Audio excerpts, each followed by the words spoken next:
All right, if everybody can hear me, it'd be great if we could take our seats. It is 9 o'clock. I'd like to call this meeting to order. Malcolm, you good to go? The first thing I'd like to do is start the meeting off with the Pledge of Allegiance, so if you'd all stand.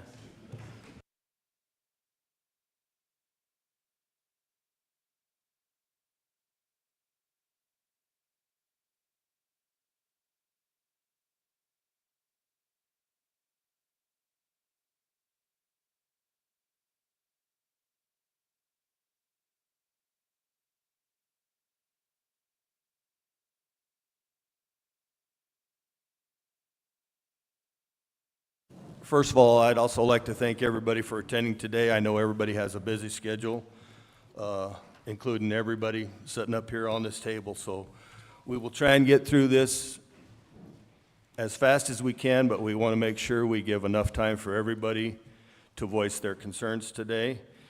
And please try and stay open-minded, level-headed. Everybody's going to have their chance to speak their piece, and we'll get through this together. On roll call this morning, I'm just going to introduce a few people up here. To my left, I have Rex Johnson. To my right, I have Bill Klein, Buddy Lockhart, Jay Collins, and Bob Brockman. And the next order of business is I'd like to know if any of the board members have a conflict of interest. No conflicts of interest. We will move on to the... Yes, ma'am. I would like to bring before the zoning something that I think could be critical on whether this hearing moves forward or not. Oh, thank you. Sure. Lucinda Houchins.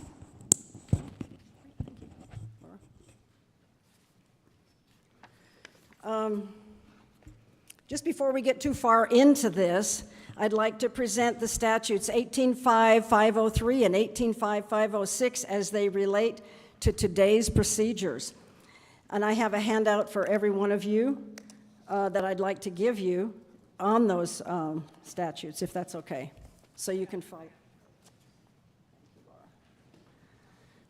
Do you guys want one? Sure. Okay. Does anybody else need one? If you look at 503A, Roman numeral 2, near the bottom of the first page, it discusses that notice of the proposed facility will be published in a newspaper of general circulation in all counties in which the facility will be located at least 20 days prior to the public hearing required by 18.5.506. So that's the second page. If you continue on the bottom of the first page where the statute says, the notice shall include a brief summary of the facility, invite public to submit comments and identify the time and date of the hearing. The critical part here is where it says the notice shall include a brief summary of the facility. It does not say may include, and it does not say could include. It says it shall include that brief summary. The last 3 pages of your handout are fairly recent public notices that appeared in the Platte County Record Times on the dates indicated. November 20th, 25, and March 18th, 2026, do include summaries of the Chugwater Energy Facility as required by statute indicated above. The most recent public notice, dated April 1, 2026, clearly does not include the necessary brief summary of the facility as required by statute. It does indicate that a company or subsidiaries of a company, even that's a little confusing, are filing applications. It does not describe the project in any way, shape, or form.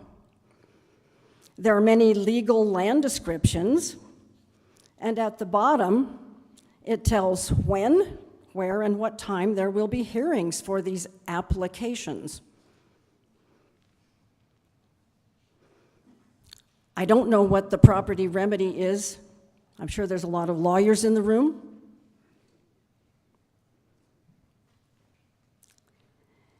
I realize this is not what you'd hoped for to hear today. However, this remedy, a remedy that you could come up with, maybe take a recess and discuss this for 10 minutes,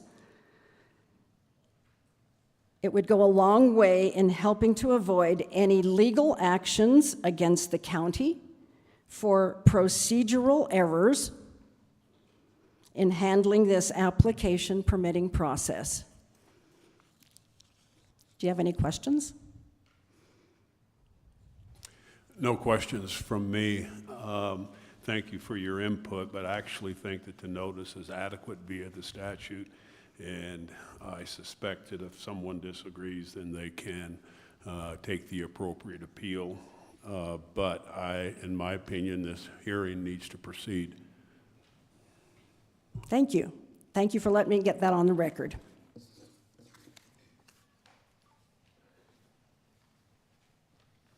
Okay, back to where we were.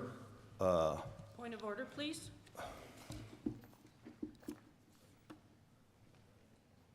Thank you, Chairman.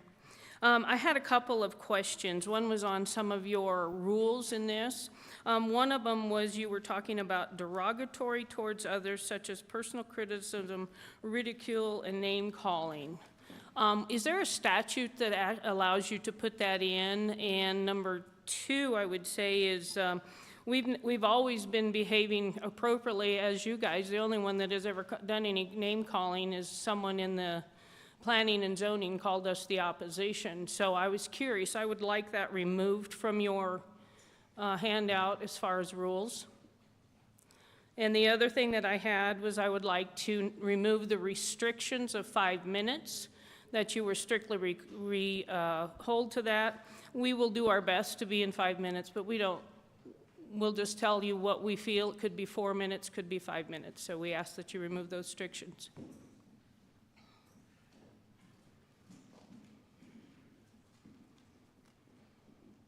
So if I understand you correctly, you would like to have deleted from the rules of the meeting that people act dignified at this meeting, and second of all, you object to the 5-minute rule.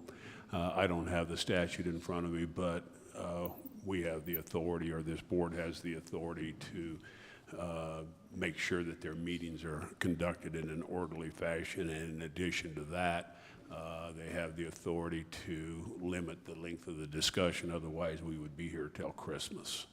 And so my recommendation to the board is to, of course, take note of the comments, but to proceed forward. Thank you for that. And may I ask, what position are you fulfilling by sitting up there today, please? Represent Platte County. Platte County. You and the rest of the people here. Thank you. I appreciate your consideration.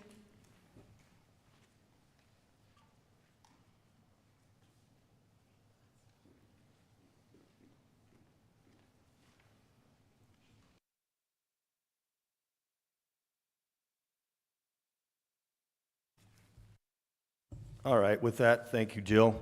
I would entertain a motion to approve the public hearing rules.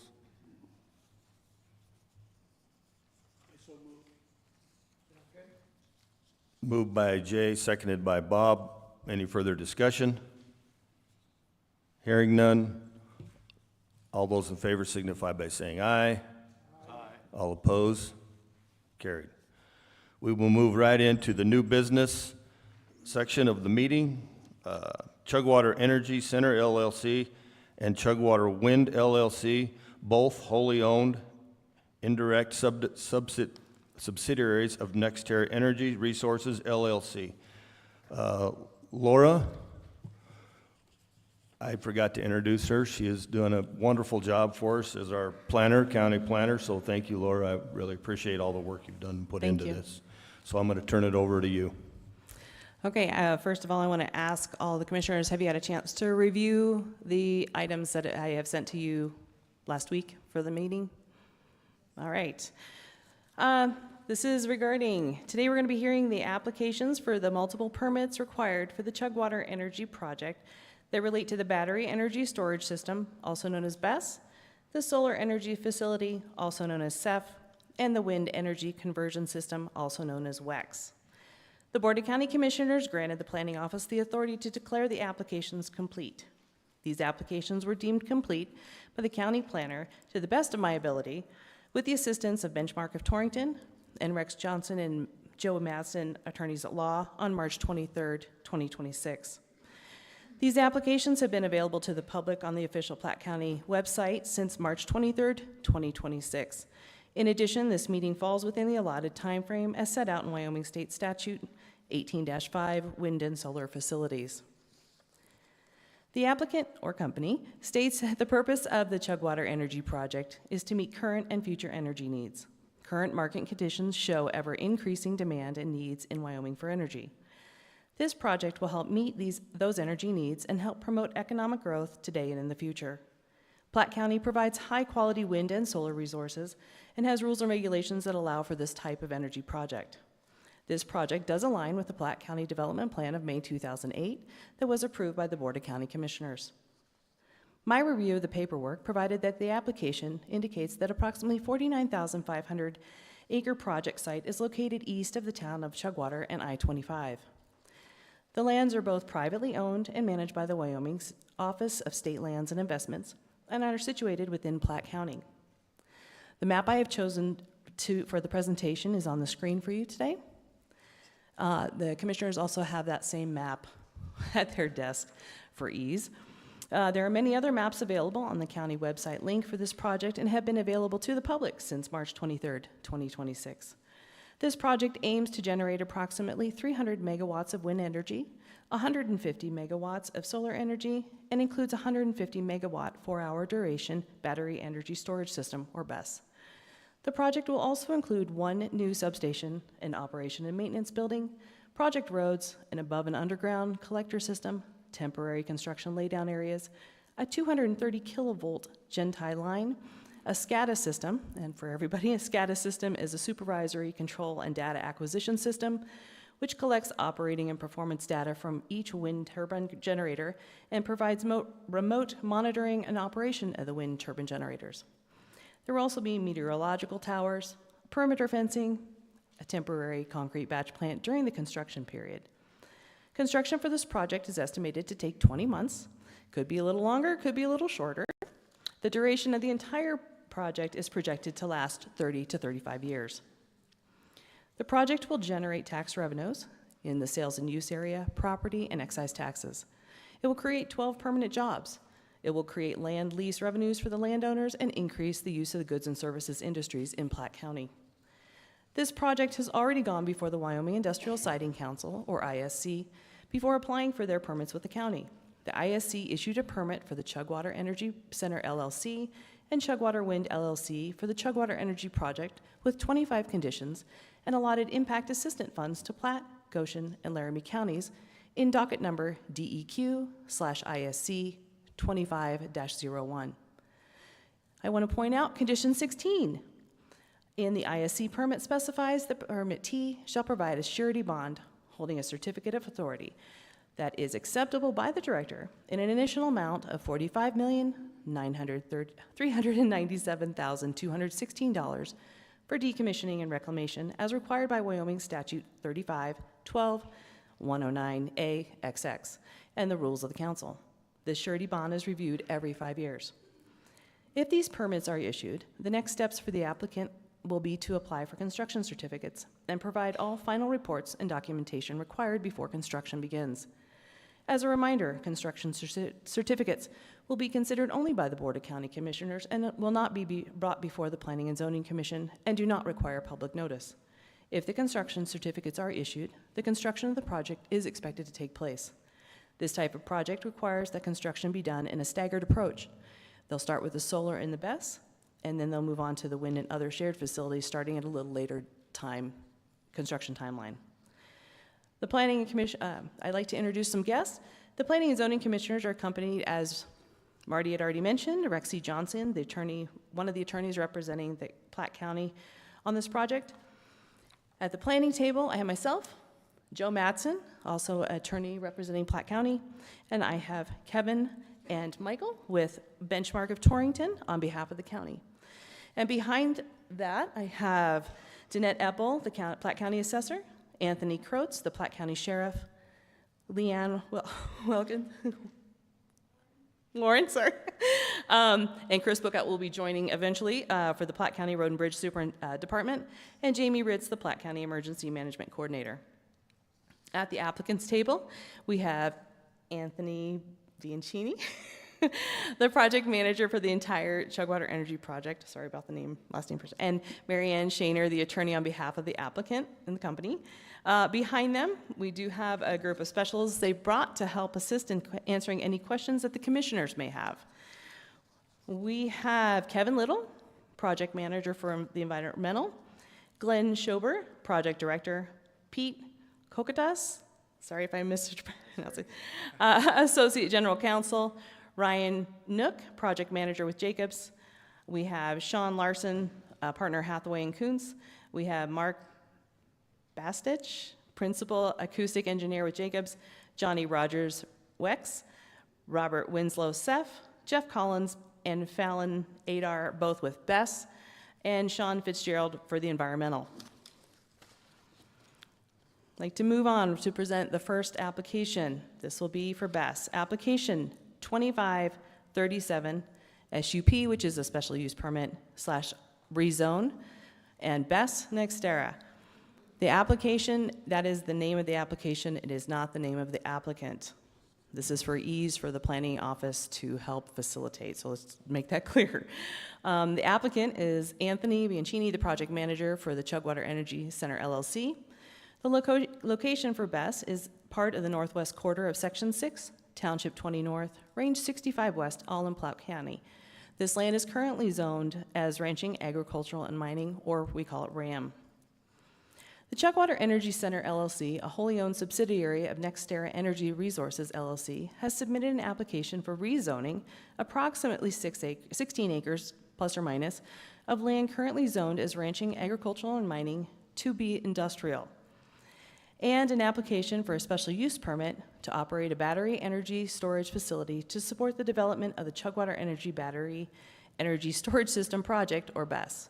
These two permits pertain exclusively to the BESS component of the broader Chugwater Energy Project, which also includes wind and solar generation facilities and the necessary high-power transmission lines and substations. The BESS infrastructure is designed to store up to 600 megawatt hours of electricity generated by the project's energy sources. The BESS will provide up to 150 megawatts of dispatchable power with a 4-hour duration, allowing for the immediate delivery of energy during periods of peak demand, low generation, or to provide grid stability. The BESS portion of the project will use state and county roads to access the facility. I do want to add a note. The permitting of this portion of the project did not follow the typical application process at the request of the applicant. The applicant can and did request a delay in processing the above-mentioned BESS application with 2 permits so they could coincide with the permitting application process for the wind and solar portions of the project, because these 3 are integrated and not separable. I will not be going through the notifications, the list of the neighbor public comments received by the deadline, which was May 6th, 2026 at 5 p.m., or the agency comments, as you'd already received those. At this time, I'd like to go through the planning office's recommendation. The planning office recommendation is approval with 21 conditions listed below. The decisions by the planning office are based upon these 3 notes. 1, the applications are in compliance with the Platte County Land Use Rules and Regulations, January 21st, 2025. 2, the Wyoming Industrial Siting Council has issued a permit for this project in docket number DEQ/ISC 25-01. And 3, the project aligns with the Platte County Development Plan of 2008. I will go through, there are 13 general conditions. The 13th one I am going to make note was self-imposed by the applicant, and I received it this morning, so I apologize that this is separate in your packets. I will read these 13 general conditions once. They do apply to all three applications permits across the board. General conditions, number 1. The applicant permittee shall comply with all applicable provisions of the Platte County Land Use Rules and Regulations, January 21st, 2025, and all other applicable federal, state, local laws, regulations, and permits. The applicant permittee shall comply with the permit and all conditions imposed by the Wyoming Industrial Siting Council, or ISC, for the project in docket number DEQ ISC 25-01. 3. The applicant permittee shall provide copies to Platte County of all permits issued by any Wyoming state agency, including Wyoming's Industrial Siting Council.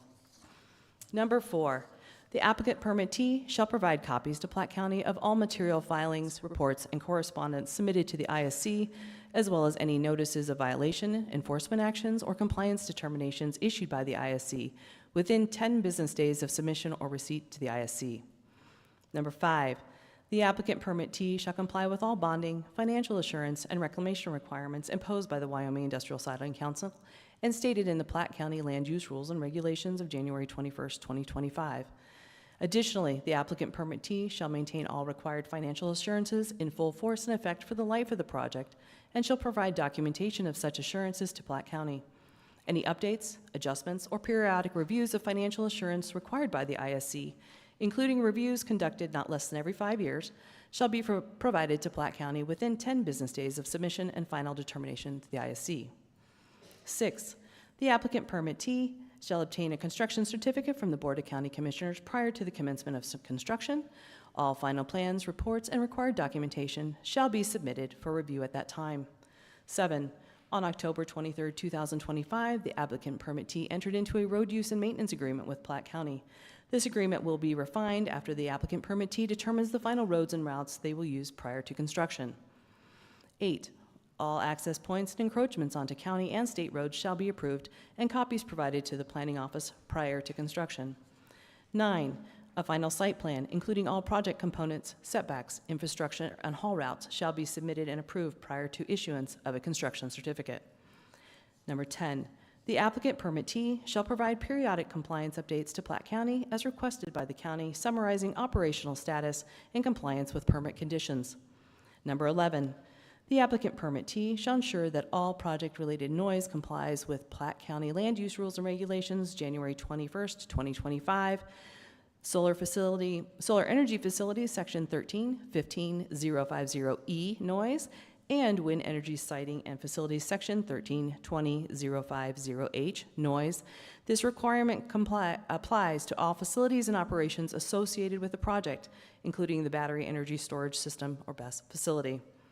Number 12, a development agreement may be required as a condition of the permit and must be approved by the Board of County Commissioners prior to commencing construction.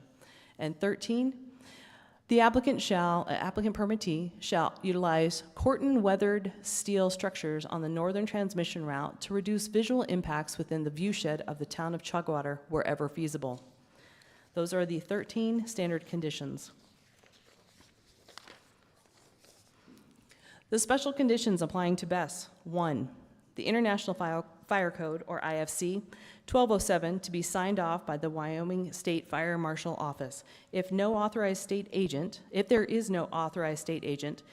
the IFC 1207 shall be signed off by a Platte County approved third-party risk manager and paid for by the applicant.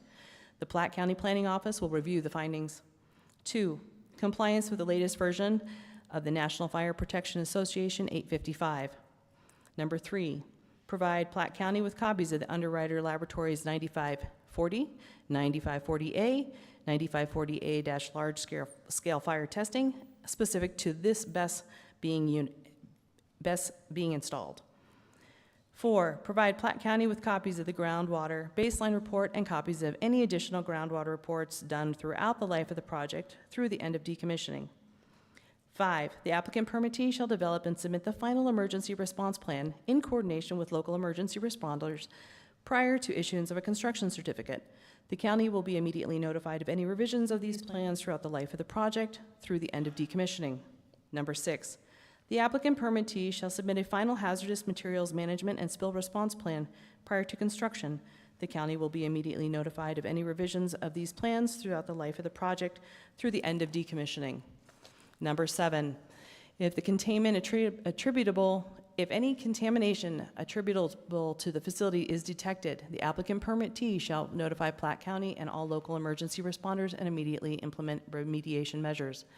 And number 8, battery energy storage system, siting, and facility permits may not be transferred without the prior approval of the Platte County Board of County Commissioners. The Board of County Commissioners may transfer the BESS energy siting and facility permits upon receipt of a written request from the current permit holder, accompanied by a written acceptance of all terms and conditions of the BESS energy siting and facility permits by the prospective transferee. A request for transfer will be reviewed by the Planning Office, the County Attorney's Office, the Planning and Zoning Commission, and the Board of County Commissioners. A special rezoning notification for this BESS permit. Upon completed decommissioning of the BESS facility, the industrial zoning will revert to the original zoning's classification of ranching, agricultural, and mining. The Platte County Planning Office will do a site inspection when reclamation has been completed as required by the issued state and local permits. The Board of County Commissioners' approval is required to complete this rezoning. The Board of County Commissioners' ruling, accompanied with photos of the completed reclamation, will go into the public record files, and this permit will terminate. The attachments that were provided are the map, additional information that was received regarding the waiver and variance and waiver, which we'll discuss later, and additional the written comments, as I mentioned.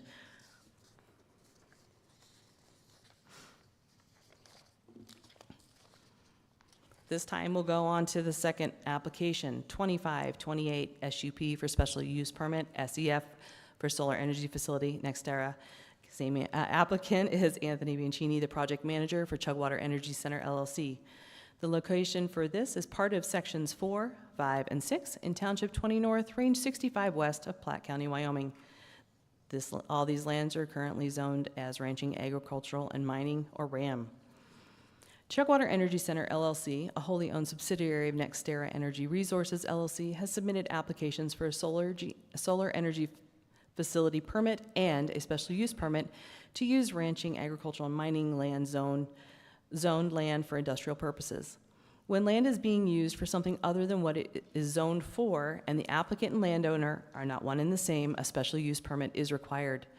The Platte County Rules and Regulations of January 21st, 2025 require any non-personal solar energy facilities and all associated projects and substations throughout the unincorporated areas of Platte County to have their own permit as allowed by state statute.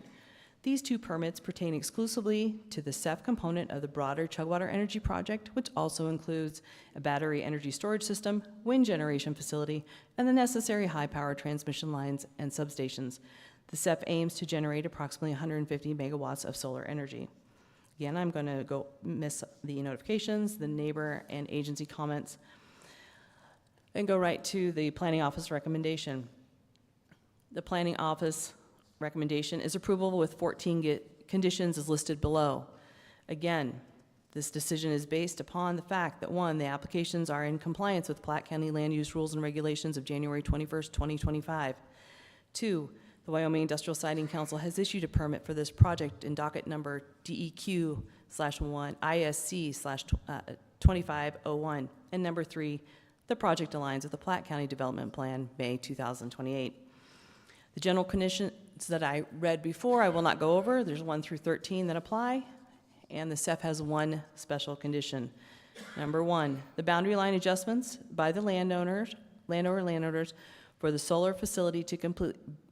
Boundary line adjustments by the landowners for the solar facility to be completed with the Planning Office and recorded in the Platte County land records prior to application for construction certificate if necessary.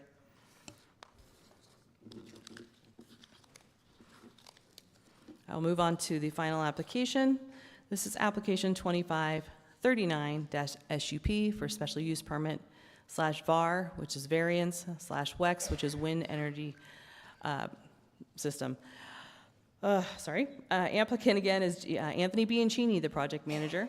The location of this portion of the project are throughout portions of Township 20 North, Range 65 West, Township 20 North, Range 66 West, Township 21 North, Range 65 West, and Township 21 North, Range 66 West, all in Platte County. All of this land is also zoned as ranching, agricultural, and mining. The Chugwater Wind LLC, a wholly owned subsidiary of NextEra Energy Resources LLC has submitted an application for a wind energy facility or WEX permit, an application for a special use permit to use ranching, agricultural, and mining zoned land for industrial purposes, and an application for variance in reduction of width and waiver for setback on specific county roads. These three permits pertain exclusively to the WEX component of the broader Chugwater Energy Project, which also includes a battery energy storage system, solar generation facility, and the necessary high-power transmission lines and substations. The wind portion of this project aims to generate approximately 300 megawatts of wind energy. Platte County Rules and Regulations of January 21st, 2025 require that any WEX projects and substations that provide electricity to be sold to wholesale or retail market, and all associated projects throughout the unincorporated areas of Platte County to have their own permit as allowed by state statute. When land is being used for something other than what it is zoned for, the applicant and landowner are not one and the same. A special use permit is required. The applicant has also requested a variance to Section 13-20-070SD from Platte County Rules and Regulations, January 21st, 2025. The applicant requests a variance to remove structures, debris, and associated equipment and cabling on and below the surface to a depth of 48 inches or 4 feet versus the Platte County requirement of 60 inches or 5 feet. Project landowners, all of whom are in agriculture, have requested and agreed to this variance through their lease agreements. The reduced disturbance is less impactful to both their property and the surrounding environment. Documentation of landowner agreements are included in the executed project leases submitted to Platte County under separate cover. This variance request is included on page 49 of 936 of the WEX application. The applicant also requests a waiver to Section 13-20-050DF from the Platte County Rules and Regulations, January 21st, 2025, for the WEX project structures that would occur within 1/4 mile or 1,320 feet of the following county roads: South County Line Road, North County Line Road, East Hellbaum Road, Range Road, Happy Hollow Road, Windmill Road, Meeker, also known as South Meeker Road, South CS Road, and Lancer Road. This waiver request is limited exclusively to county roads that experience lower traffic volumes and are not primary county roadways. The applicant claims that the turbine's fall zones will not extend into any portion of the county roads and right-of-way, and the setbacks as proposed maintain a substantial safety margin. The applicant contends that due to existing topography, environmental features, wind resource optimization, and other constraints, strict adherence to the standard setback would significantly impair the viable placement of the turbines. The applicant also contends that these waivers preserve the spirit and purpose of the regulation while allowing reasonable development of private property. Finally, in support of this request, the applicant has provided Platte County under separate cover a county road setback waiver request summary, which summarizes the turbines subject to the waiver request and demonstrating conformity with the applicant's safety and setback standards. We'll move on to the Platte County Office recommendations. Platte County Office recommendation is approval with 18 conditions as listed below. Again, the decision was based upon the applications are in compliance with the Platte County Land Use Rules and Regulations of January 21st, 2025. 2, the Wyoming Industrial Siting Council has issued a permit for this project in docket number DEQ/ISC 25-01. And number 3, the project aligns with the Platte County Development Plan of May 2008. Again, the general conditions apply that I've already read, 1 through 13.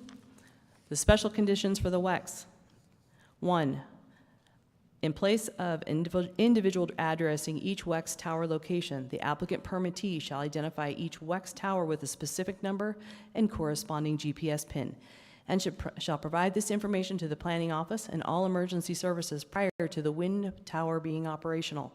2, a waiver of subdivision setback document is to be signed by all applicable landowners in the affected subdivisions and be recorded in the Platte County land records prior to application of construction certificate. This requirement applies to the following subdivisions: Midpoint Subdivision, Moxley Subdivision, and Moxley Replat Subdivision.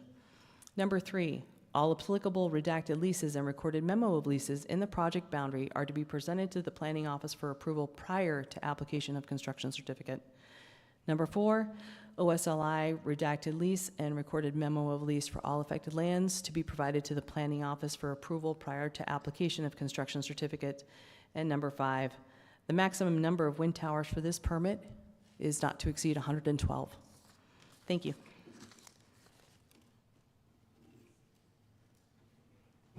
Thank you, Laura, I appreciate that.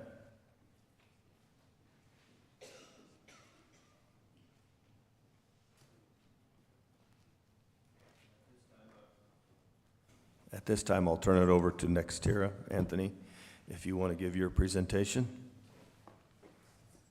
Laura, we've got some presentations for you. We've got some presentations for you.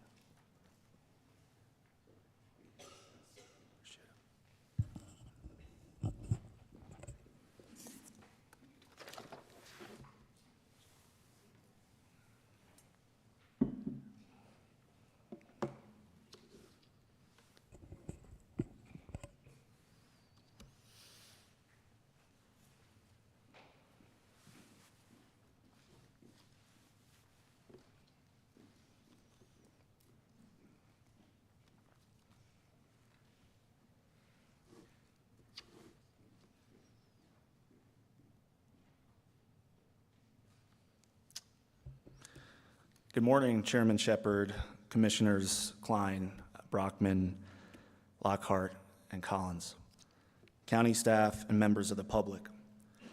My name is Anthony Bianchini, and I am the developer and project manager of the Chugwater Energy Project.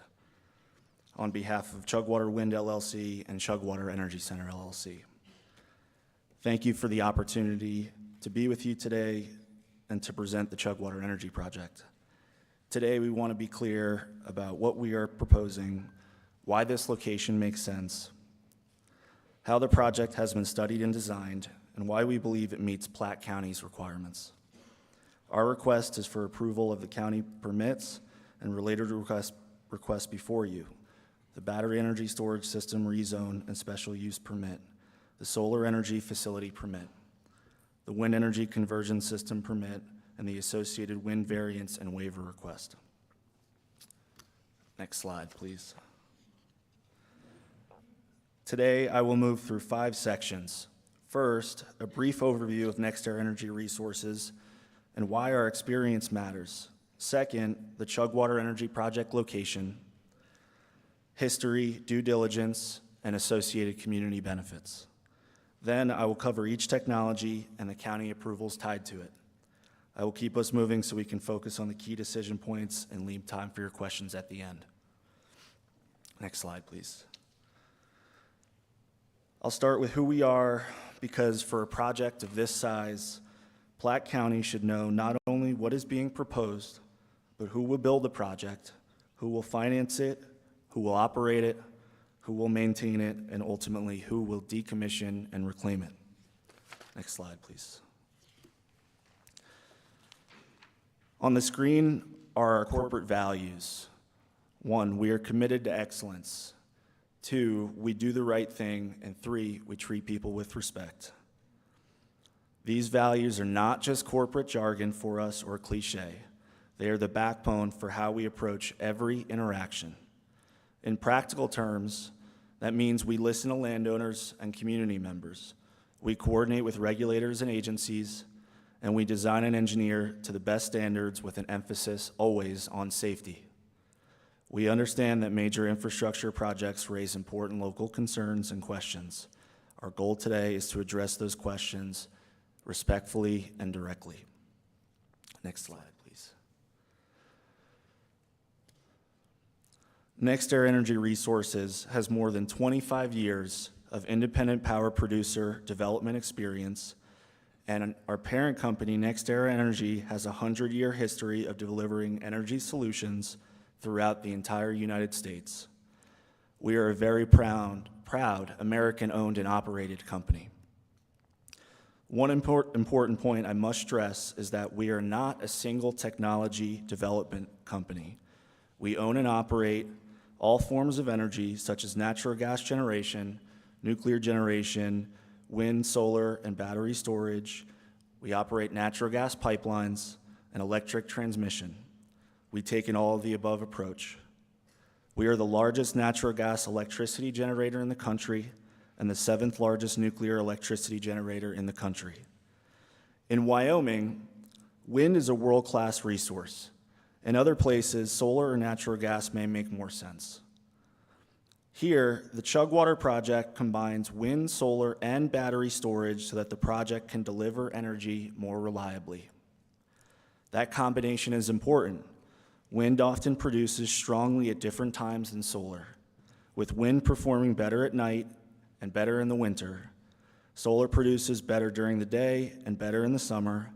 Storage helps capture energy and deliver that electricity to the grid when the grid needs it most. The project is not simply about power generation. In its current form, it is about dependable power generation and delivery. Next slide, please. NextEra Energy Resources is already a significant long-term energy partner and employer in Wyoming. Since 2020, we have invested $2 billion in the Cowboy State. We have built 7 energy centers and own and operate 6 of them, including projects in Converse, Laramie, and Natrona counties. These projects are not just construction projects for us. They represent long-term operations with Wyoming-based employees, significant property tax payments, significant landowner payments, and ongoing relationships with counties and communities. We are proud to be one of the only players in our industry that owns and operates the vast majority of the assets we bring into production. We believe in the assets that we develop, such as the Chugwater Energy Project, and want to be a long-term neighbor and partner to Platte County. The numbers in this slide are important. Through operating wind Wyoming energy centers, we contribute roughly $3.6 million in annual Wyoming payroll. We paid $5 million in 2024 property taxes to Wyoming counties and paid $8.8 million in annual landowner payments. These numbers make us the 4th largest non-mineral taxpayer in Wyoming. So when we talk about the Chugwater Energy Project, we are talking about a project that is being proposed by a company that has already had significant and high-quality development and operational experience in Wyoming. Wyoming is a proud energy state, and we are a proud partner, and we're proud to do business every single day in Wyoming. Next slide.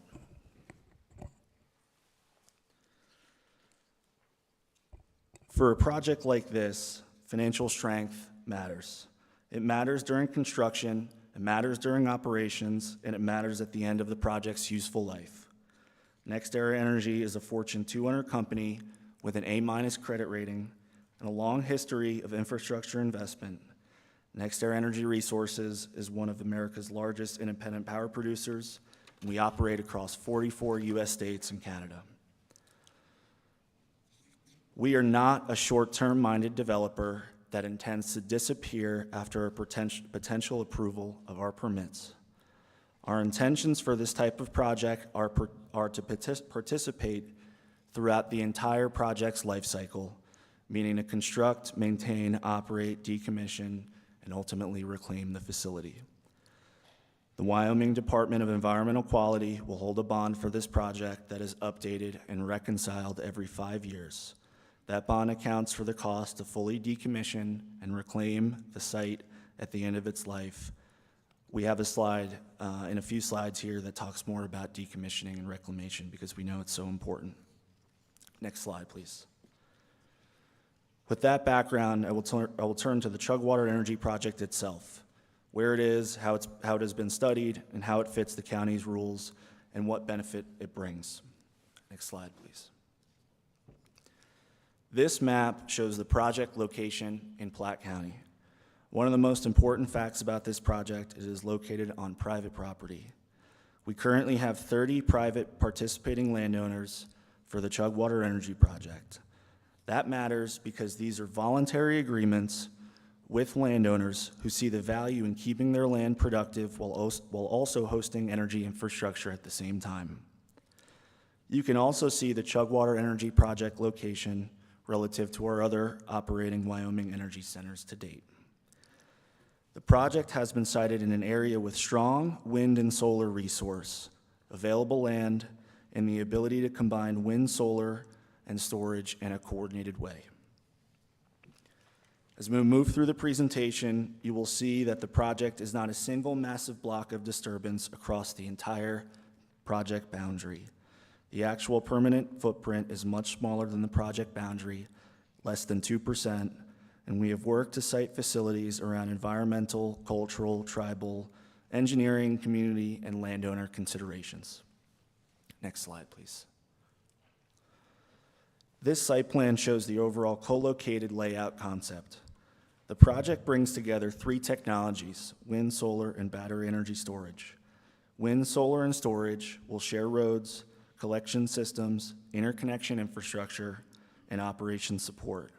That reduces duplication and helps limit the overall footprint and overall cost, which is key to being able to keep the cost of energy low. The battery storage system also helps address the common concern that renewable energy is variable or intermittent. It can store energy from the on-site wind and solar facilities and discharge that energy when it's needed the most by the grid. That means the project can provide more dispatchable energy product to the grid when it's needed. The overall design is the result of years of work, landowner engagement, agency coordination, field surveys, engineering studies, environmental reviews, and refinement of the project layout. Next slide, please. A major message today is that this project has not been developed via a desktop map or in an echo chamber alone. The project has gone through extensive field work, agency coordination, and design and extensive engineering review. On the environmental and cultural side, surveys have included avian use surveys and raptor nest surveys, which include all eagle and hawks, big game surveys, bat monitoring, species of greatest conservation need, sharp-tailed grouse-lek surveys, aquatic resource inventories, and a cultural and tribal artifact survey. In addition, we have coordinated with Wyoming Game and Fish for the better part of the last 10 years. On the civil and design side, work has included lease and boundary surveys, drone and LiDAR topography across 86 square miles, in-field micrositing with environmental, tribal, and engineering subject matter experts, and geotechnical work, among many other surveys. Next slide, please. We've engaged with numerous agencies throughout the entire project's development. This slide summarizes coordination with 3 key agencies responsible for biological and cultural resources. First, the U.S. Fish and Wildlife Service administers federal wildlife laws, including the Bald and Golden Eagle Protection Act, the Migratory Bird Treaty Act, and the Endangered Species Act. We have coordinated with U.S. Fish and Wildlife, including meetings in December 2022 and recently in May of 2026, and the project will also apply for an eagle take permit. Second, the Wyoming Game and Fish Department is statutorily mandated to manage and protect Wyoming wildlife. The project team has had 8 meetings with Game and Fish since 2019, a joint site visit with Game and Fish in May of 2025, numerous calls, and 5 letters from the Habitat Protection Program Office. The project is also required to implement a Game and Fish approved wildlife monitoring plan. Third, the State Historic Preservation Office has been part of the Cultural Resource Review. A Class 1 desktop report was submitted in July 2025 for the entire project, and a Class 3 field survey report was submitted in November 2025 for the solar and BESS areas. SHPO concurred with a determination of no effect in December 2025 for those areas. Next slide, please. We also want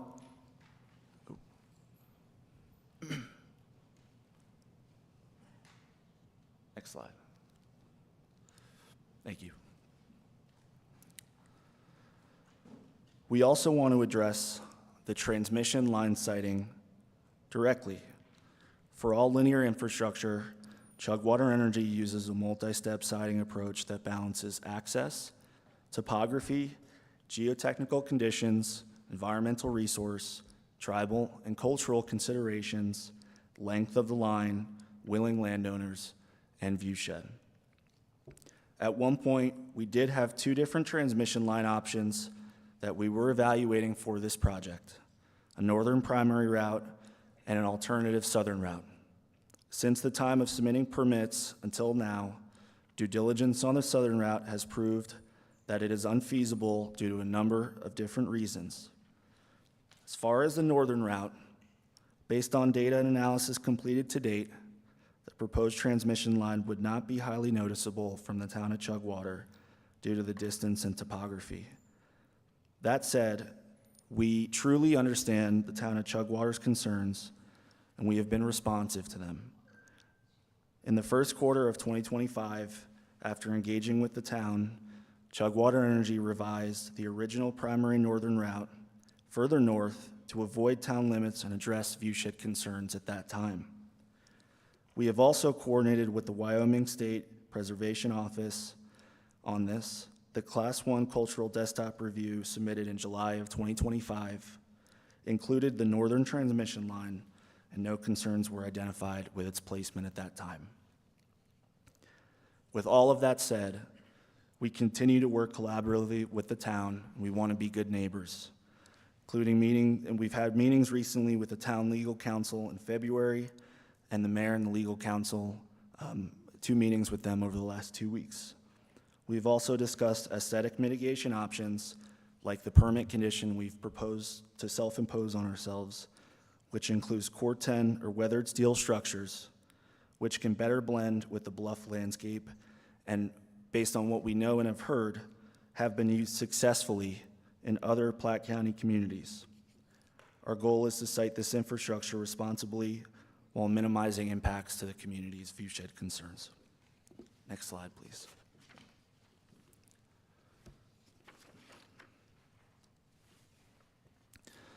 The project also brings substantial tax and socioeconomic benefits for every single constituent and person in Platte County and its 5 communities.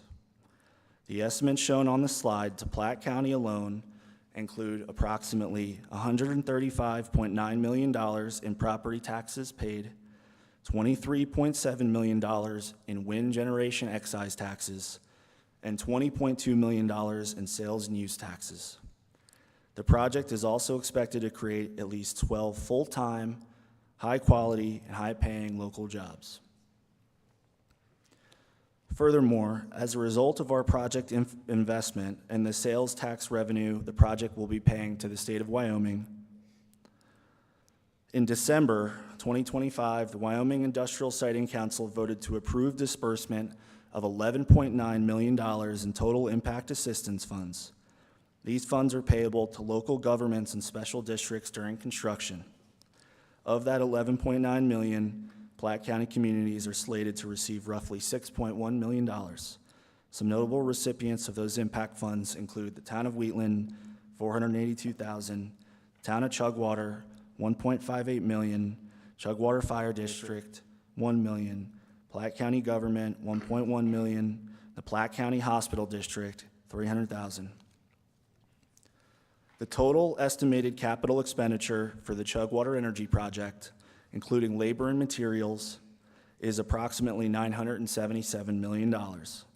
That level of investment creates jobs during construction, creates demand for local services, and supports local businesses.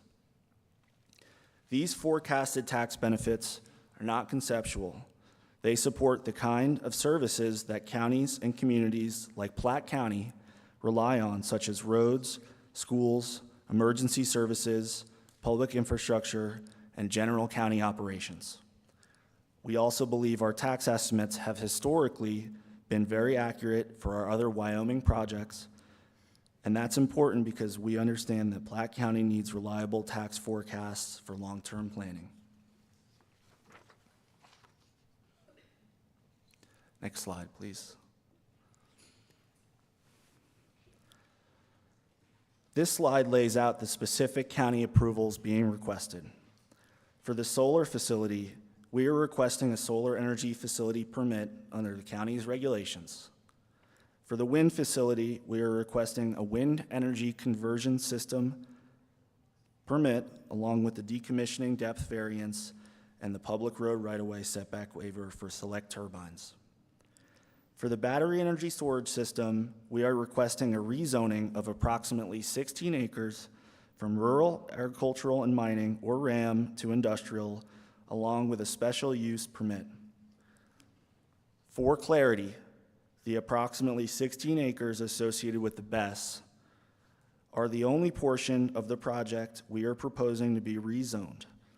The solar and wind components of the project are not requesting rezoning and will remain within the RAM designation. Solar and wind facilities around the country are commonly developed within agricultural land use and zoning designations throughout the country because they are generally considered compatible with the existing ag and rural land uses.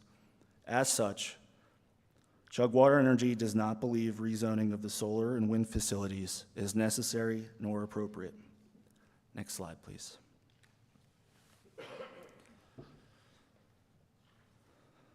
Prior to the commencement of construction, Chugwater Energy will provide a surety bond that is acceptable to the state of Wyoming and an initial amount $45,397,000 for decommissioning and reclamation as required by Wyoming statute and the rules of the Industrial Siting Council.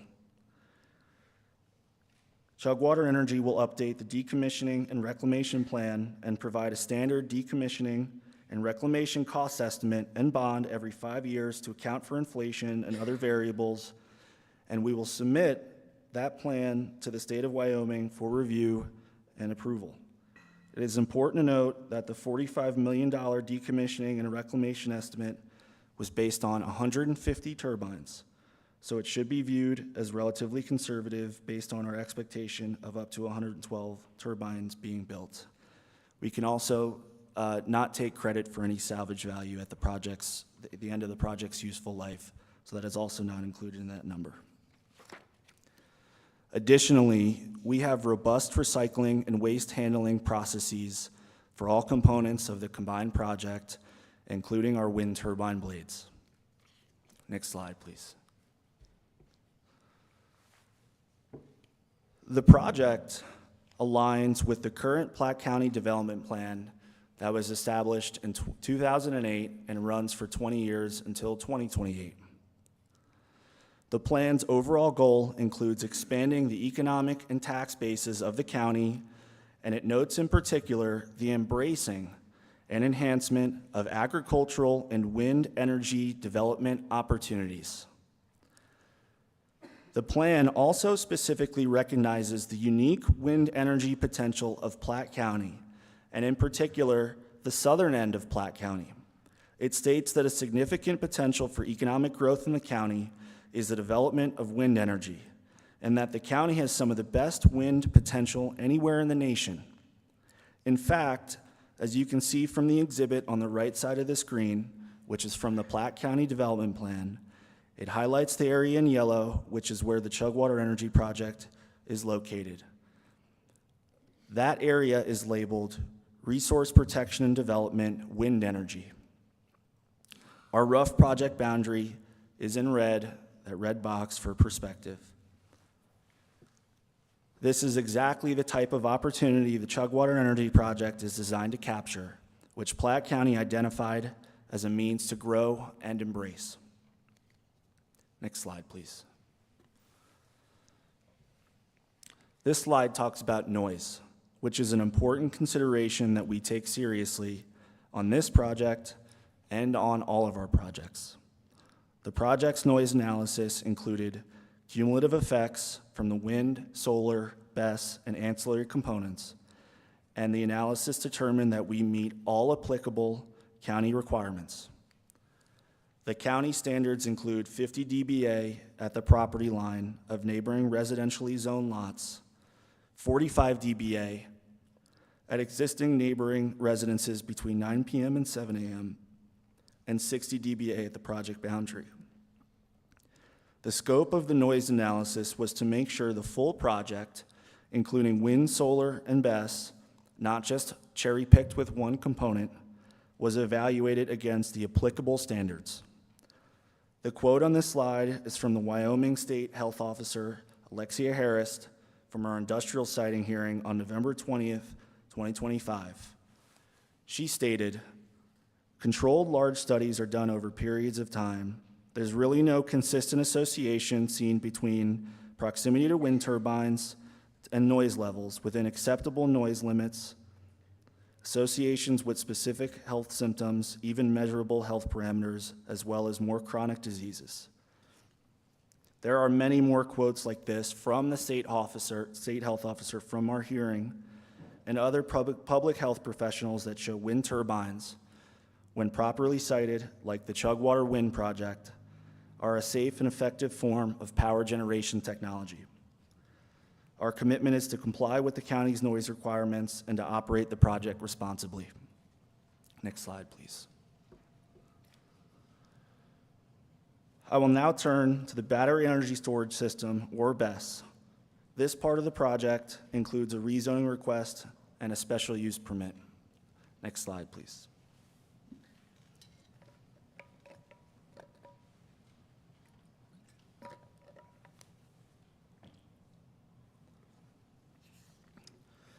Battery storage is a newer technology for many communities, but it is well established at NextEra Energy Resources and in many states across the country.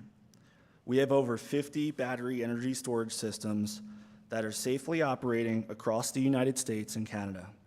We have more than a decade of operating experience in BESS with rigorous safety protocols and emergency response planning. This slide notes that NextEra Energy Resources has developed approximately 20% of the operating BESS sites in the United States. The key point is that this is a technology we have experience in and are constantly on the forefront of. We know how to design, build, monitor, and operate these assets with safety and excellence in mind. Communities and customers choose battery storage because it increases grid reliability, creates jobs, boosts local tax revenue, and supports affordable and stable energy delivery. We understand that those benefits only matter if the facility is designed and operated with safety in mind. That is why the next several slides focus on battery safety, battery considerations for water quality, and battery emergency response. Next slide, please. First, for a quick overview of the Chugwater battery, this project is being proposed as a 150 megawatt 4-hour battery, which means 600 megawatt hours of energy storage. In practical terms, it can deliver up to 150 megawatts of dispatchable power during peak demand, low generation periods, and grid events. It can charge from the on-site wind and solar facilities. It can store excess generation and deliver that energy back to the grid when it's needed most. The battery improves reliability, flexibility, and efficiency. It also reduces strain on the grid and can limit the need for new transmission infrastructure by making better use of the energy generated at the site. The footprint is compact, approximately 16 acres for 150 megawatts of capacity. Local fire authorities and regulatory agencies have already been involved early and often in the community safety process and emergency response plans.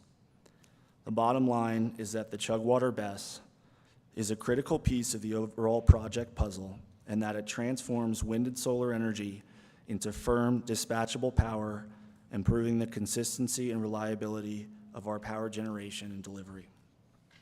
Next slide, please. This slide shows what is inside a battery energy storage system. Battery cells are the basic building blocks.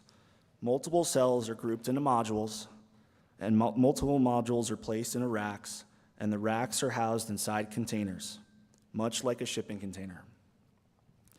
The containerized design matters. It allows the system to be modular, sealed, factory assembled, and maintained from the outside. The containers include battery management systems, protection systems, advanced thermal management systems, fire detection systems, automatic shutdown capabilities, and an energy management system that controls charging, discharging, and safety functions. Next slide, please. This slide summarizes the best specific features which inherently support water quality stewardship as consulted and coordinated with the Water Quality Division of the Wyoming DEQ. The project uses containerized factory-sealed BESS units. The project design includes project-specific site grading, drainage, erosion control, and filtration measures. We also plan to perform a groundwater classification, baseline groundwater sampling of wells, and emergency response planning in coordination with local first responders. The key point is that water quality protection is being addressed through both physical design and operational planning. We are not relying on one measure alone. The facility is being designed with containment, drainage control, and monitoring in mind from the beginning. Next slide, please. This slide shows the Chugwater BESS site plan, including inverters, battery containers, the proposed on-site water retention area, proposed silt fence, and vegetated swales. The project will implement numerous measures related to water quality in consultation with the Wyoming DEQ Water Quality Division, particularly to support compliance with Industrial Siting Council Special Permit Condition Number 23. The BESS yard is being designed to drain to a dedicated on-site stormwater and retention pond. The purpose is runoff interception, water quality protection, on-site water containment, and generally preventing uncontrolled discharge.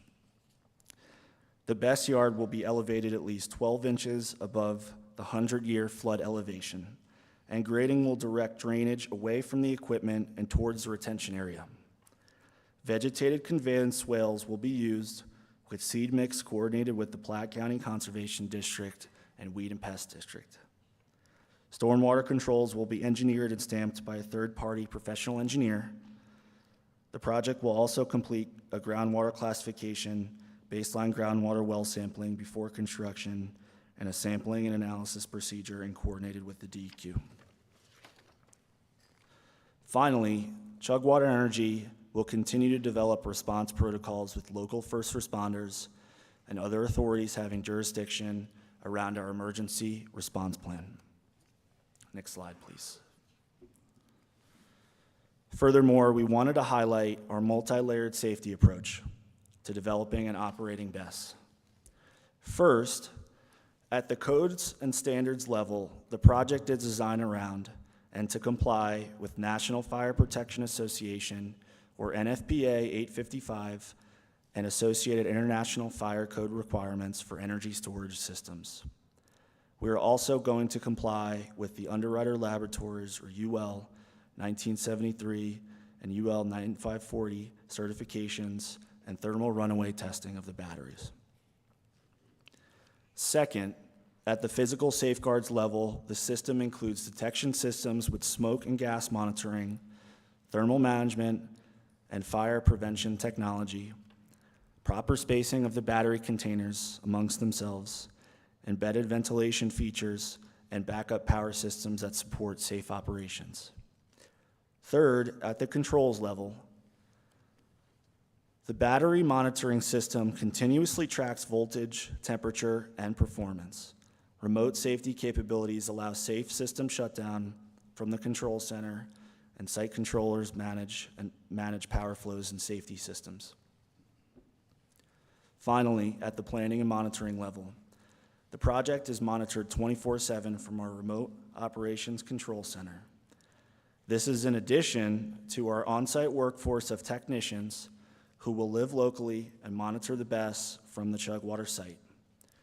Emergency action plans include detailed response procedures, and we will continue to provide training, plans, and resources for local fire authorities and certainly ongoing first responder training on battery fire response.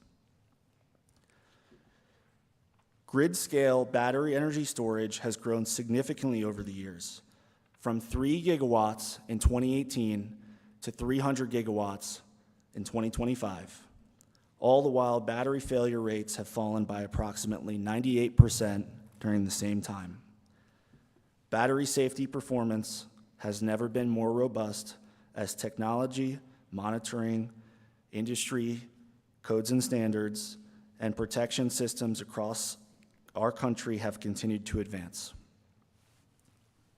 Next slide, please. Next, I will cover the solar energy facility and our solar energy facility permit request. Next slide, please.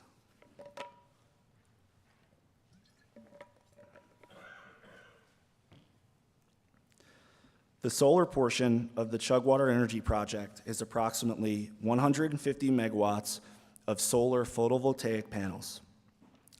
The panels will be mounted on a single-axis tracking system, allowing the modules to follow the sun from east to west.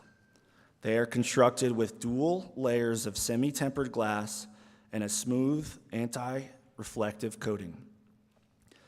The solar array has also been designed with input from the Wyoming Game and Fish Department related to corridors, setbacks, species, and habitat.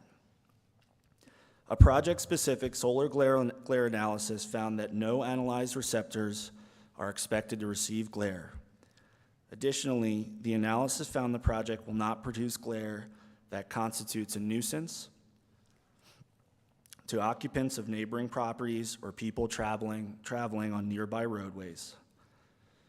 The solar energy facility will provide daytime energy generation. It will complement the wind and battery components and has been designed with safety, wildlife, and neighbors in mind. Next slide, please. The solar site plan shows how the solar facility is arranged with the larger project area. When looking at this plan, the key point is that the layout is not arbitrary. It reflects engineering requirements, landowner participation, agency input, setbacks, environmental considerations, and the need to connect efficiently into the overall project infrastructure. The solar facility is one part of the coordinated Chugwater Energy Project, and it has been developed to support generation while maintaining land use compatibility. Next slide, please. Solar panel materials are often a topic of public questions, so we want to address that directly. Solar panels and associated electrical equipment can contain small amounts of certain metals and trace compounds. Our smartphones, in our pockets or our hands, contain greater concentrations of these materials than solar panels, but those materials are embedded in the solar panels themselves. They are not free-flowing liquids. The panels themselves are multi-layered with glass, metal, and plastic layers which are designed for resilience to last 30 years or longer. Even if panels are damaged by extreme events such as hail, flooding, or fire, the compounds remain embedded in the panels and do not leach out in any way that poses a threat to surface water runoff, soil, groundwater, humans, or wildlife.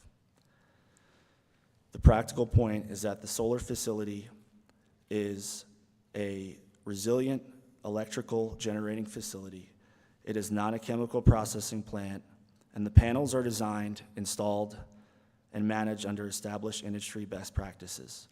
If panels are ever damaged, they will either try and be repaired or they will be disposed of at a licensed recycling or waste facility. Next slide, please. Finally, I will cover the wind energy conversion system permit and the two related wind requests, the decommissioning depth variance and the road setback waiver. Next slide, please. This slide shows the wind energy conversion system site plan for 300 megawatts of wind. The current wind site plan is substantially reduced from the up to 150 turbine number in our application envelope and now reflects up to 112 wind turbine generators. The total number of turbines has been honed in based on coordination with Platte County, landowners, community feedback, and the state of Wyoming regulators and agencies. This land can also continue to support multiple use. This is consistent with our other NextEra Energy Resources projects in Wyoming, where wind infrastructure and existing land uses such as ag, oil and gas, and minerals can coexist across large private land bases. Next slide, please. The first wind-related request is the decommissioning depth variance. Platte County's regulation calls for removal of structures, debris, associated equipment, and cabling on or below the surface to a depth of not less than 5 feet or 60 inches.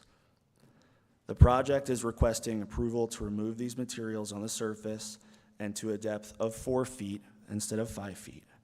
The 4 feet decommissioning depth is consistent with the state of Wyoming requirements. This request is not about avoiding decommissioning. The project will be fully decommissioned and reclaimed. The reason for the variance is that the participating landowners have requested and agreed to this approach through their lease agreements because the reduced disturbance is less impactful to their private property, ag operations, and the surrounding environment. In other words, removing to 48 inches still addresses the functional reclamation need for future land use, while avoiding deeper soil disturbance that landowners believe is unnecessary and more disruptive. We believe this variance request is reasonable, landowner supported, and consistent with responsible reclamation best practices. Next slide, please. The second wind-related request is a limited road setback waiver for certain turbines near select low-use county rural roads. The roads at question are gravel or two-track rural roads with low traffic volumes. All turbines for the Chugwater Wind Project will exceed the state of Wyoming setback requirement of 1.1 times the turbine height, which in our case is 550 feet. The layout also meets or exceeds both industry best practices and our wind turbine manufacturer General Electric's guidance of 1.1 times turbine height setback from public roads. The closest Chugwater wind turbine to a county road right-of-way is approximately 789 feet. All turbines are outside the fall-down distance relative to all county road rights-of-way. The risk profile of siting turbines is extremely low because of the rural setting. Low traffic volumes, the turbine setbacks we have already initiated, and our operating standards and guidelines.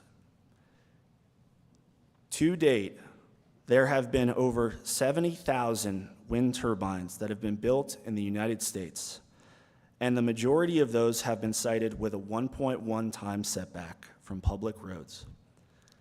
To date, with decades of operations, those 70,000 wind turbines have never resulted in anyone being harmed by ice or blades from a wind turbine. A 1.1 times setback for wind turbines is 550 feet, and that setback is protective of public safety. All of our setbacks are far greater than that 1.1 times setback. Platte County's quarter-mile setback, if applied to every road within our project boundary, would restrict approximately 24,000 acres from being used or developed on. This is 2 to 3 times more than comparable Wyoming County standards, such as Laramie and Converse County. A blanket quarter-mile setback from all roads, which are plentiful within our project boundary, would create a significant land use constraint without materially improving safety. Additionally, both Carbon County and Natrona County have a 1.1 times setback from county roads. Next slide, please. Our waiver request is for 22 wind turbines near 9 Platte County Road rights-of-way within the quarter-mile road setback. We believe the waiver request preserves the safety purpose of the ordinance while avoiding an unusually large land use constraint and harming the private property rights of our landowners. Next slide, please. So in closing, the Chugwater Energy Project does 4 important things. First, it adds energy to the grid and supports local business growth. Second, it contributes approximately $180 million in meaningful direct Platte County tax benefits. Third, it represents an approximate $977 million infrastructure investment in this community, which will have tremendous and positive economic benefits. Fourth, it creates jobs and boosts the regional economy through the purchase of local goods and services. Just as important to the economic benefits, the project has been developed responsibly. It has been thoroughly reviewed by all 19 State of Wyoming state agencies and has been granted a State of Wyoming industrial siting permit. It is supported by all participating private landowners. It has undergone extensive environmental, cultural, civil, and engineering reviews. It has been coordinated with federal, state, and local agencies. It aligns with Platte County's development plan, and it is being advanced by a company with the financial and operational resources to build, operate, decommission, and reclaim the facility. For those reasons, we respectfully request approval of the Chugwater Energy Project permits, or in this case, a recommendation, and associated requests before the Planning and Zoning Commission. All of us on our team sincerely appreciate your time and attention. My team and I are happy to answer questions or concerns you may have, and our team that is situated behind me is prepared to address any technical, environmental, engineering, safety, and permitting topics in more detail. Thank you. Thank you, Anthony. At this time, we'll take a 20-minute break. If anybody needs to use the restroom or anything of that nature, we'll take a 20-minute break and come back and open it up to public comment.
We have about 4 minutes left, about 4 minutes.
All right, if you would please find your way back to your seat, we'll get started.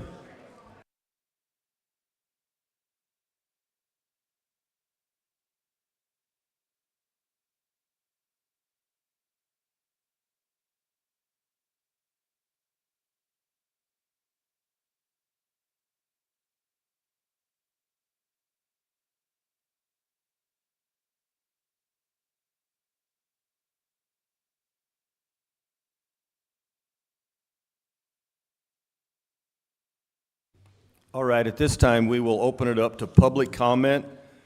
So I'm pretty sure you had to sign in over there on the sign-in sheet to be able to address the commission.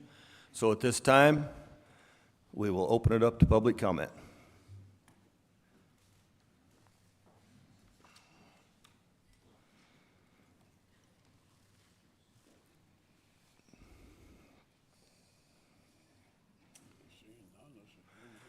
Do we have any public comment?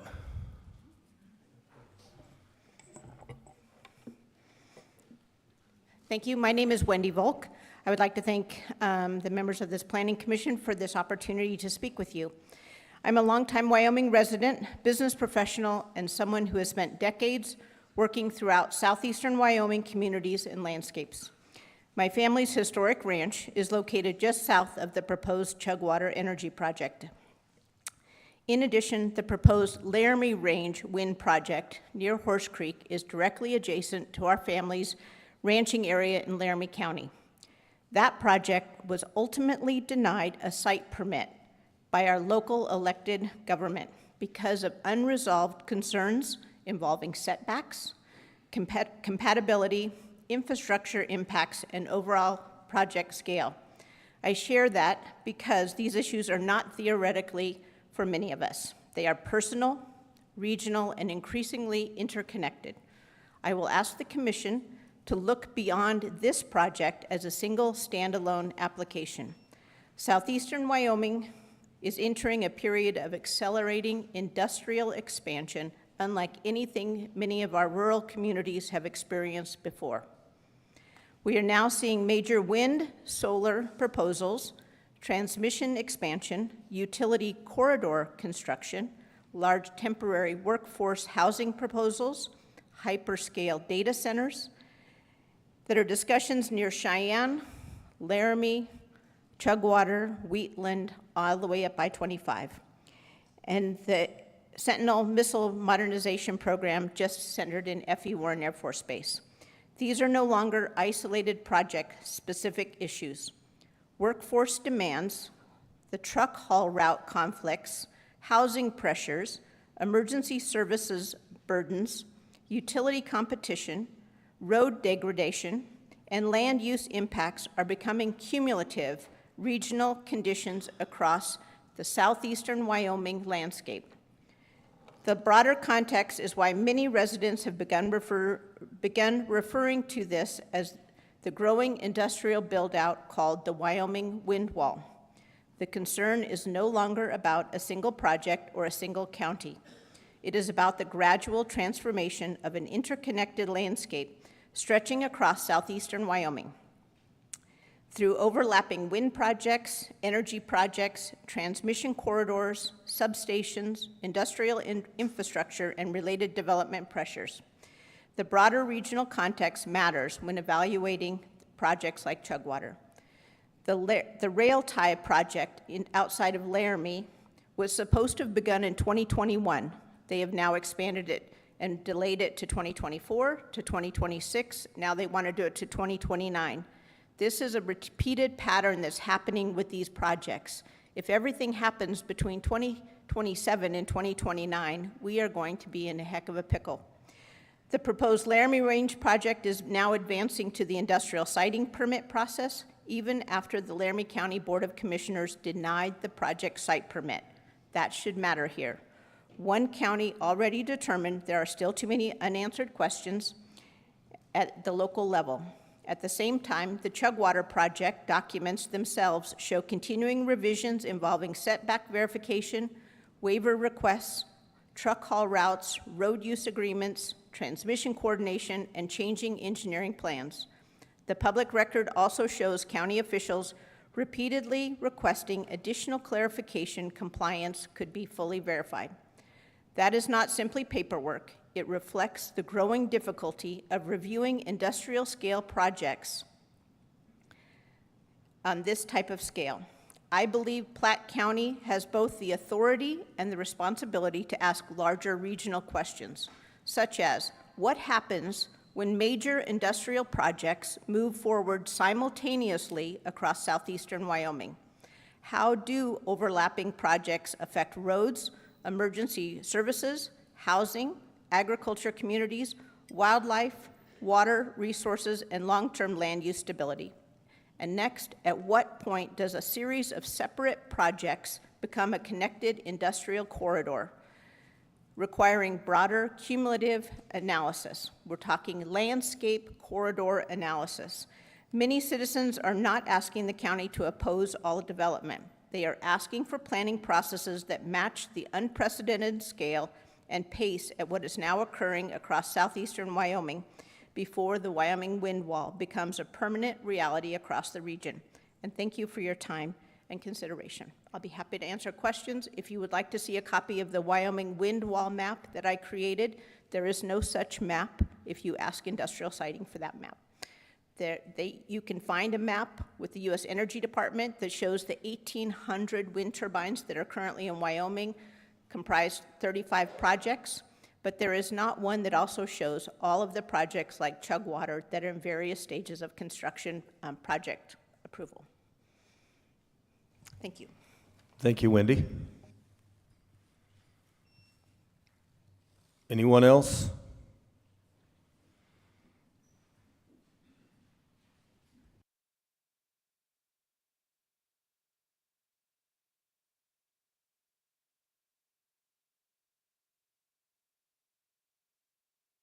Hit the red button. My name's Timothy Bendel. I represent a aerospace company, Frontier Astronautics, that was within the boundaries of your project. We design, test, and develop rocket engines, as well as fly test vehicles for NASA and other customers. We've had about a dozen other companies test rocket engines at our facility, and we have a federal launch permit. Some of these windmills will be within our operation hazard zone. And so I don't, respectfully, you said you did due diligence with the drones and everything. I don't know how you missed us. Our launch pad is visible from space. So this would directly impact our business, could affect our launch license, and therefore our revenue and incur financial damage. And so I spoke with our attorney, and if there is financial damage, that would give us standing in court. So I would strongly ask that you communicate with us. This is the first time we're aware of this. And yeah, let us know what's going on, because this is currently not acceptable. Thank you, Timothy. Sure.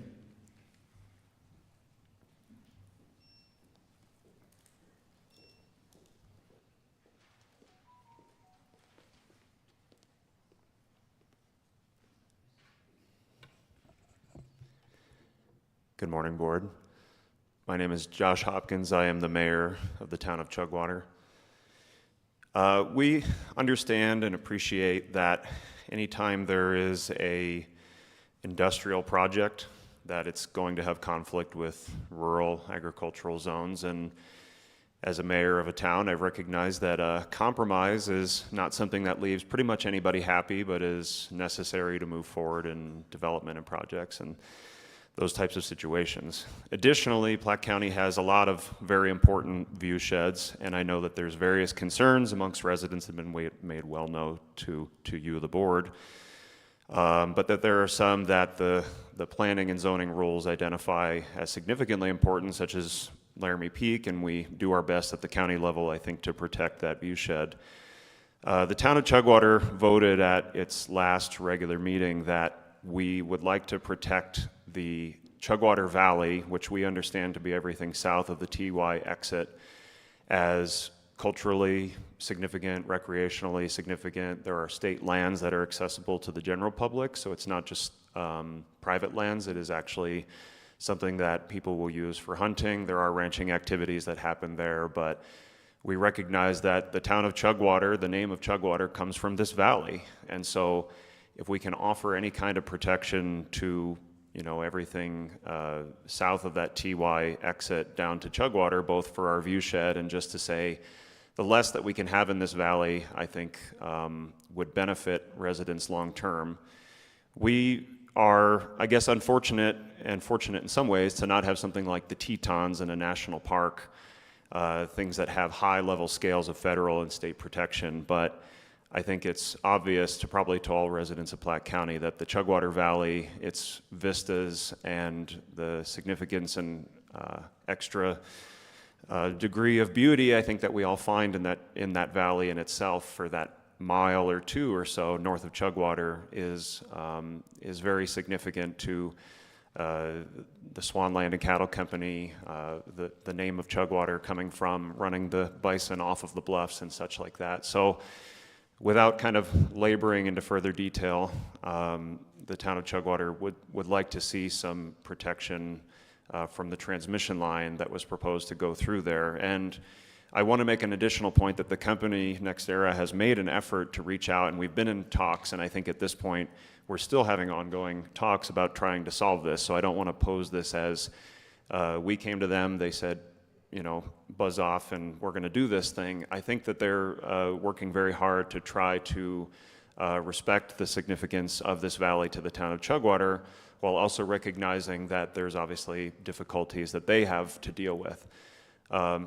the position I'm in is that I have to represent the concerns and the desires of my constituents for the town of Chugwater. And so all I can say to you, the board, is that that valley is very significant to us, both in what it brings tourism into town and into Platte County, and as the gateway to Platte County, and the expectation that people have for those rural views, but also for the residents in town who get to actually enjoy those views, both from in town as heading north, which I got to enjoy on the way up here today. So that would be my request of you, the board. Thank you, Josh. Eric Jones, I represent the town of Chugwater, and I want to reiterate what Mayor Hopkins said, is we've been working with NextEra or Chugwater Energy for some time now, until I believe yesterday, and it was fascinating, they upgraded their slide to include our conversations yesterday, that the southern proposed route was not part of the project or was not available. And so we learned that in a conversation yesterday. It was the first time the town, because it had always been shown as a line north and a line south of the town. Again, the view shed for the members of the town, out of sight, out of mind, it is a possibility for the transmission line if they desire it to go north. The ownership, if you look, is the state of Wyoming and the same, and I know they have more diligence to do with that.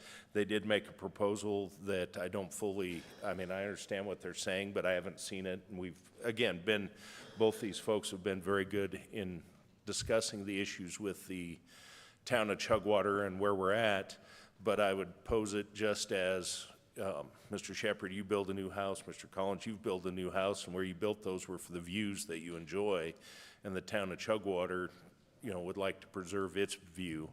And I think there's a section line further north, or the southern route would be a viable alternative. And we just don't understand enough about that. NextEra has been good in negotiations. We'll continue working hard on it, but the conditions the town would like to see is minimally what NextEra proposed in their slide earlier today, but even one step further and moving that out of the view shed just directly from the town.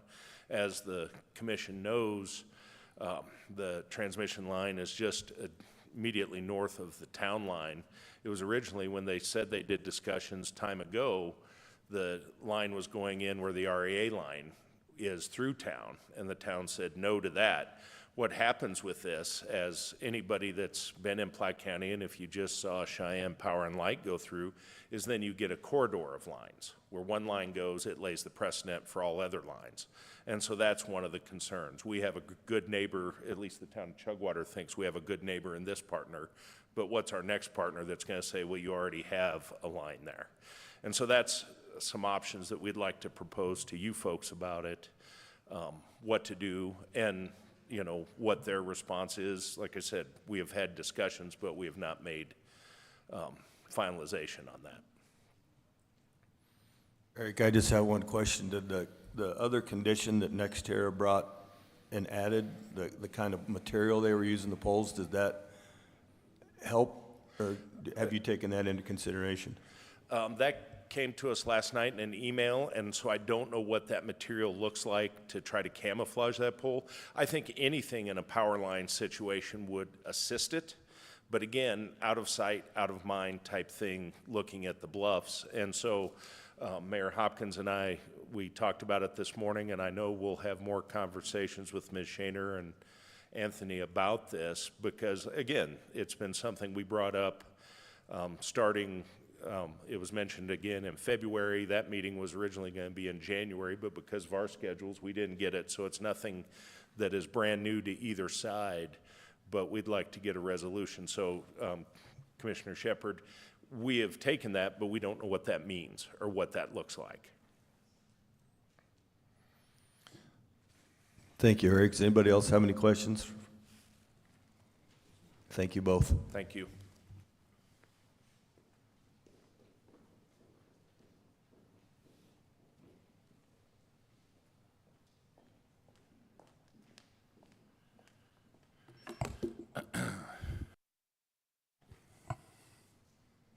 Where's the button to reset the time? Sorry. Oh, no, we don't. You don't do the reset. Oh, okay, excuse me. Good morning, members of the commission. My name is Chris Brown. I represent an organization called Powering Up Wyoming. We are a Wyoming-based grassroots organization that supports renewable energy alongside our traditional energy sources of coal, oil, and natural gas. With the understanding that for Wyoming to remain an energy leader, we need to utilize all available resources that we've been blessed with as a state. I want to speak to a few of the comments that have been made already today. So when we combine Albany County, Laramie County, Platte County, and Goshen County, comprising southeast Wyoming, we're talking about 6.76 million acres of land overall. The three projects proposed, the Chugwater Project, the Rail Tie Project, and the Laramie Range Project, comprise 1.77% of that overall land mass. So in other words, the potential projects combined are less than 2% of the land in southeast Wyoming. They would allow landowners and ranch owners to use their land the way that they best see fit, respecting their private property rights, and they would generate millions of dollars for local services through the sales and use tax, property, and generation taxes paid. This is especially important as local budgets are further pressured from the property tax reduction that happened earlier this year and the potential additional property tax cut that's on the ballot later this year. For each project, the industrial siting process requires years of effort, millions of dollars, and large teams of consultants to properly prepare an application. Compared with other states, Wyoming's process is among the most rigorous in the country. Every project, every individual project must consult with 19 state agencies throughout that process. So these are not done willy-nilly or rubber stamped. To give just one example of a state agency, I want to quote the Game and Fish Director from the August 12, 2025 Industrial Siting Council meeting, where she was quoted as saying, "I think we averaged 325 hours per project." That's one of the 19 agencies. After a project receives its permit, it remains subject to the authority of the Industrial Siting Council, who can enforce the obligations in the permit and any permit conditions through permit revocation or civil enforcement actions. And so I think it's important to underscore that the $45 million bond that's put up for this specific project for the reclamation and decommissioning at the end is revisited every 5 years throughout the project. That is a thorough investigation and due diligence as it relates to this and frankly every one of these projects that's put up around the state. We think this is a good project. We stand in favor of it moving forward. I'm happy to answer any questions. Thank you, Chris. Does the commission have any questions? Thank you. Thank you.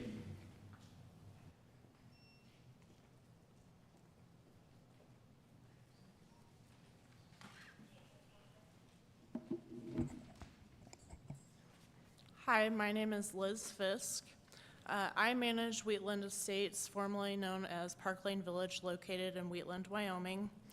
I'm not here to take position on the project. That's for you to decide. I'm here because if this moves forward, construction workers are going to need somewhere to live. I wanted the commission and the developer to know that we are a local resource on workforce housing. Thank you. Thank you. And if you could just right quick, I did not catch your last name. Fisk, F-I-S-K-E. Thank you.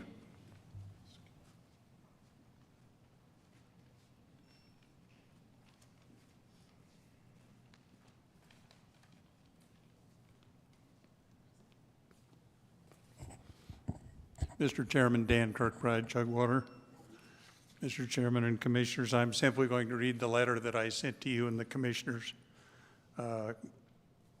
in advance of the meeting, but I'm going public with it and these same ideas. I'm writing as a landowner affected by the Chugwater Energy Project in advance of your May 13th hearing.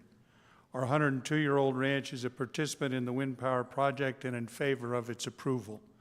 First, it will be of personal benefit to us as it will largely increase the annual income we receive on our property. We think it will also benefit Platte County coffers and its special districts at a time of declining property tax revenues. Surely there will also be economic bounce to both Platte County and the town of Chugwater during the construction phase. And if the Chugwater community picks up even a few of the permanent workers going forward, it will be valuable, as every family is important to our little town and school. Our family has tended this acreage since the early 1950s, and it's dear to us. We would not want to see water or wildlife resources damaged or undue debris from the construction phase. We're also counting on state agency protection to monitor and prevent those types of problems on an ongoing basis. When the wind farm's productive days are done, having complete removal and restoration on the tower sites are crucial. We've attempted to negotiate contract agreements to protect our holdings and the area in general for such a time. While the development will in many ways be industrial, we think the added income will enable us to make significant conservation-minded changes to our future operations. We foresee more discretionary income for new wells, fencing, and windbreaks to increase utilization of our grazing lands.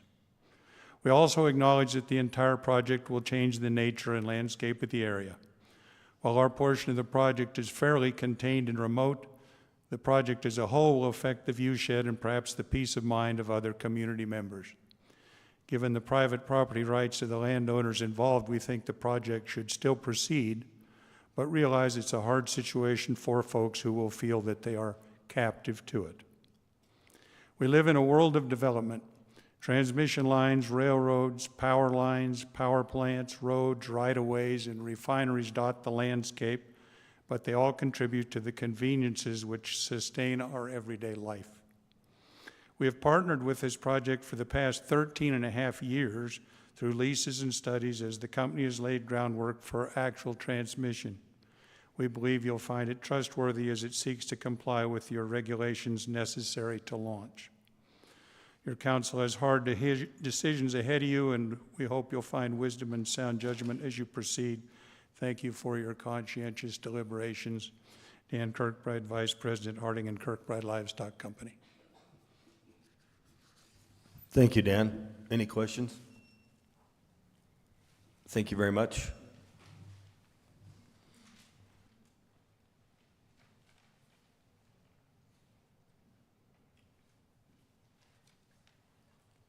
Any other public comment?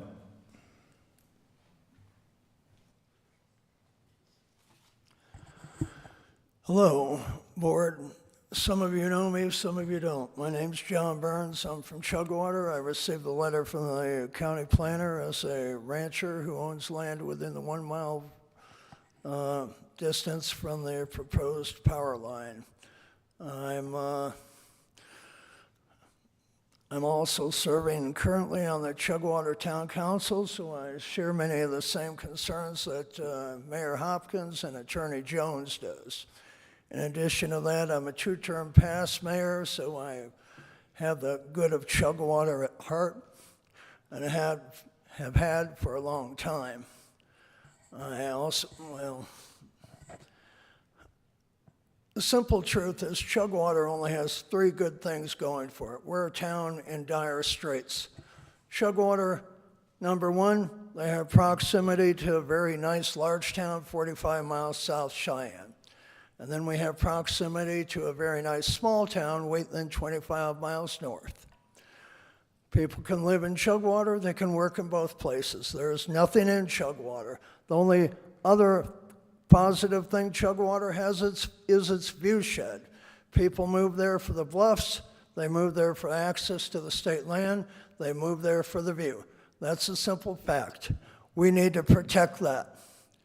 With a proposed transmission line, which is actually going to go within 0.2 to 0.25 miles of my boundary fence.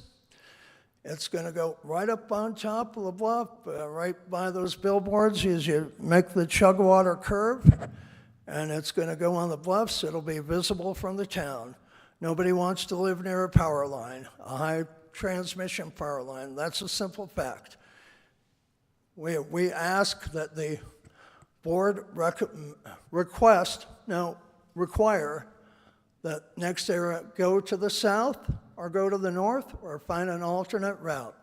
Like they said, north of the TY exit road or to the south out of the view. Another thing, if this goes forward as it is, Chugwater is going to die. That's the simple truth. It's already dying.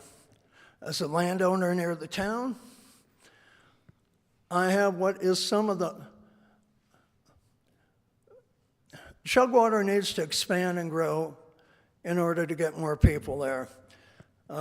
When we had a family death in 1997, I have 159.3 acres within the city limits that were deemed, actually more, but those are the two parcels that are most desirable for rural residential.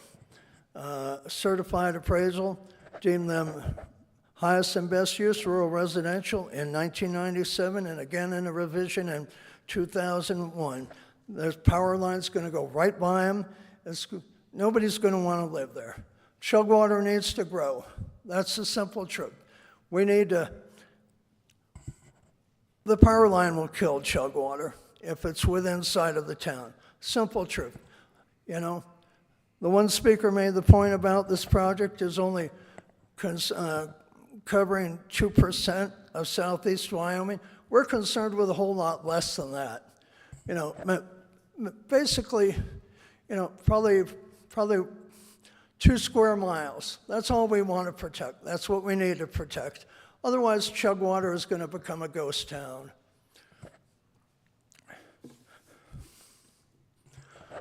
I'm sorry I was not as prepared with a wonderful speech as most of the other presenters were. It comes from the heart. Chugwater is going to die.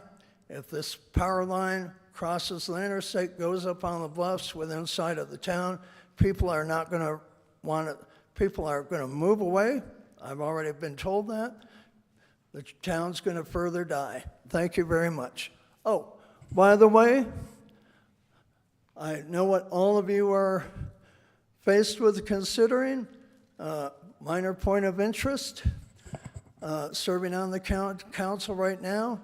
It's coincidence. I am also chairman of the Town of Chugwater Planning and Zoning Board. We have hard decisions to make. You have hard decisions to make too. This just isn't about NextEra. It's about the people of this county who have lived here for years, call it home, and want to continue to make it their home. Thank you very much. Thank you, John.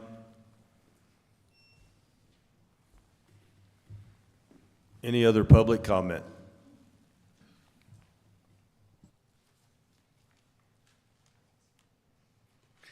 Good morning. I'm Robert Moxley. I grew up in Chugwater. I'm one of the landowners where this project will be located.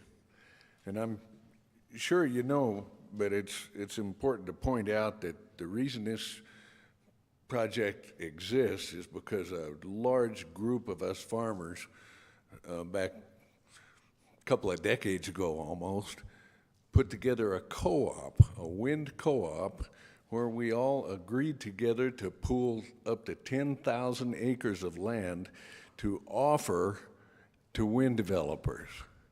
And we elected officers. We had a steering committee to look for leases. We put together a lease and a contract between us that we would offer this land for wind development, and we were hoping to make our farms productive in a climate where agriculture has become impossible. And so I own a 640-acre farm 5 miles straight east of Chugwater. It's on 313, and I want to see this project go through. I want to be able to earn some money off my land. It breaks my heart. I worked 60 hours a week for years and years and years when I was growing up on that land, and it's a great wheat farm, and it's not worth anything as a wheat farm. It's in CRP. It's got grass growing on it, and I want to see it productive. But I also want to see a transition to renewable energy. You know, our world is in trouble from all of this fossil fuel use, and there are trade-offs that have to be made, but I'd sure a lot rather see wind towers in Chugwater than the kind of thing you see up in North Dakota where the oil development has, I mean, you talk about ruin in some place. We're not talking about that with wind development. So, you know, I have a hard time thinking that your role in this and that everybody else's role, the Plant Siting Council's role in this, is not a very valuable and redeeming characteristic of this whole thing. I'm an attorney. When I was in law school 50 years ago, I made a large study of the first project that ever came under the Plant Siting Act, and it was the Laramie River Station. And I read all of the transcripts of that proceeding. I actually wrote a paper for a natural resources law class in law school, and watching this process evolve and watching the way that that government can be effective and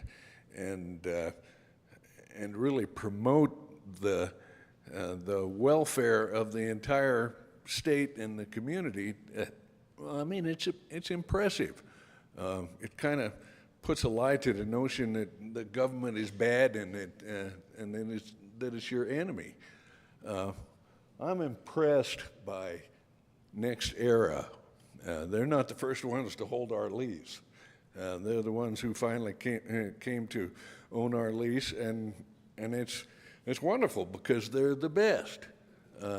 Their reputation is amazing. I have a client that was called to remedy a catastrophic failure of a wind turbine out in Iowa, and we got to talking about the subject of this wind farm, and I told him that we have a lease and a project with NextEra, and he says, "Oh, those guys are top notch."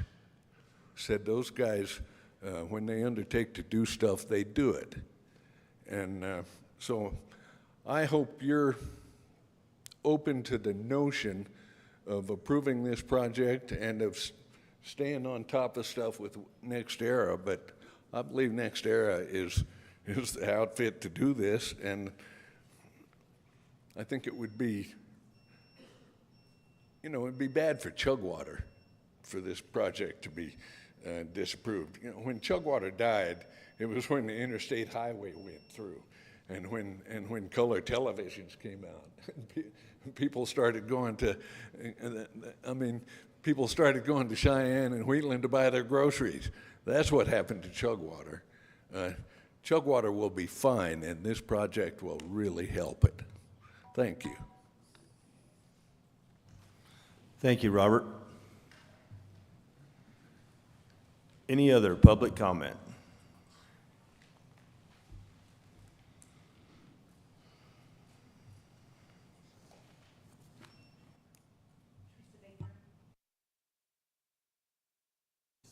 Good again? Okay, all right, Teresa Baker. Robert, I hate to disagree with you, but so it goes. Having learned about renewables over these last many months, and I used to think all the renewables were good. I don't believe that anymore.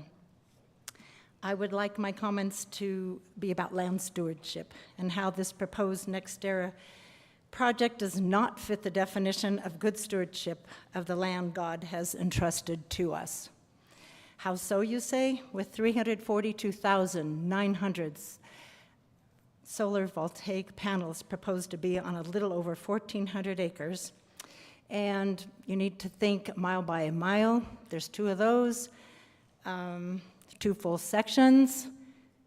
It's in your Exhibit B, page 53 and 54 of the solar energy facility application to Platte County.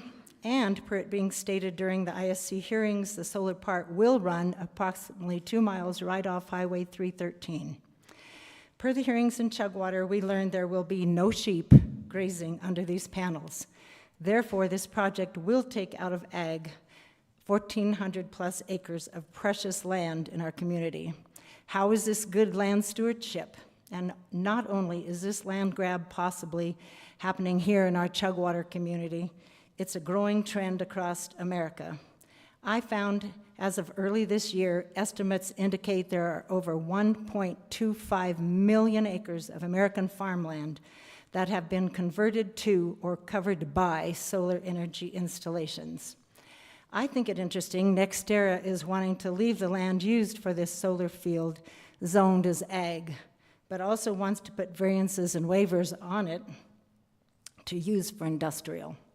If the land will be turned into an industrial site, in my opinion, an industrial wasteland, then it needs to be reclassified as industrial and not left zoned RAM, ranching, ag, mining.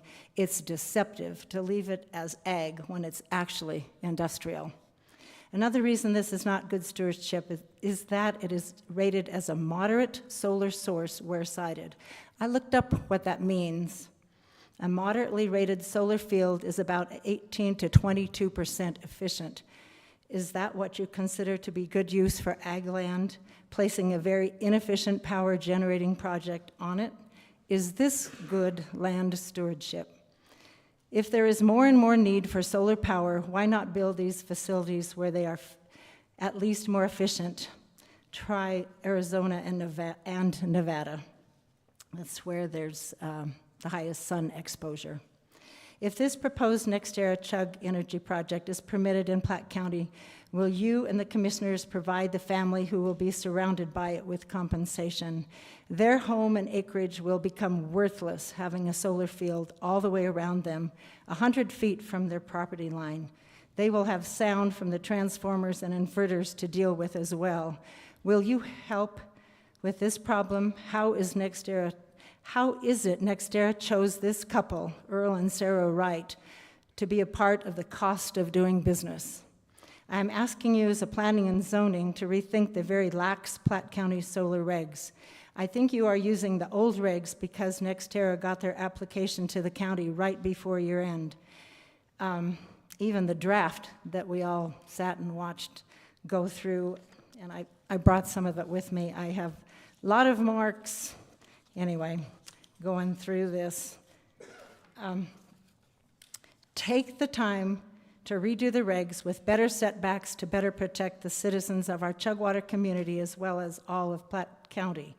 NextEra Energy Project Manager Anthony Bischini stated during the hearings this project isn't dependent on government tax incentives. I have him on video if you need to see it. So there is no hurry to meet any deadline to get government tax incentives. No one is in a hurry. There is no rush. These contracts with NextEra are 30-year contracts with 3 10-year renewables at NextEra's discretion. So this could be a 60-year project. There is plenty of time to work back through all of these regs and get more protection for the citizens who might have to live near these projects. Platte County could be the first in the state with BESS regs. So a moratorium is called for right now. The health and safety of people should always come before profit for the applicant and tax money for the county. Thank you. Thank you, Teresa. Any questions from the commission? Thank you. Any other public comment?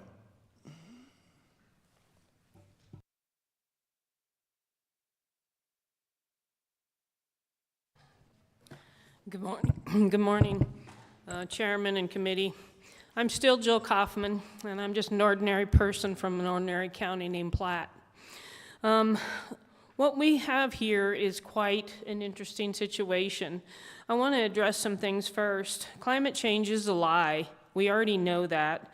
It has been exposed as a hoax perpetrated on the American people by the government, and it has been accelerated by the recent Biden administration. And by extension, you are as well, by also trying to force and shove this down the public's throat by not going through and going with absolute regulations that apply to these different projects. There is no justification, and it is not backed up by science. We know that these big corporations are coming to Wyoming, and they're just trying to get their billions from the Inflation Reduction Act. And where does that money come from? Yeah, the people.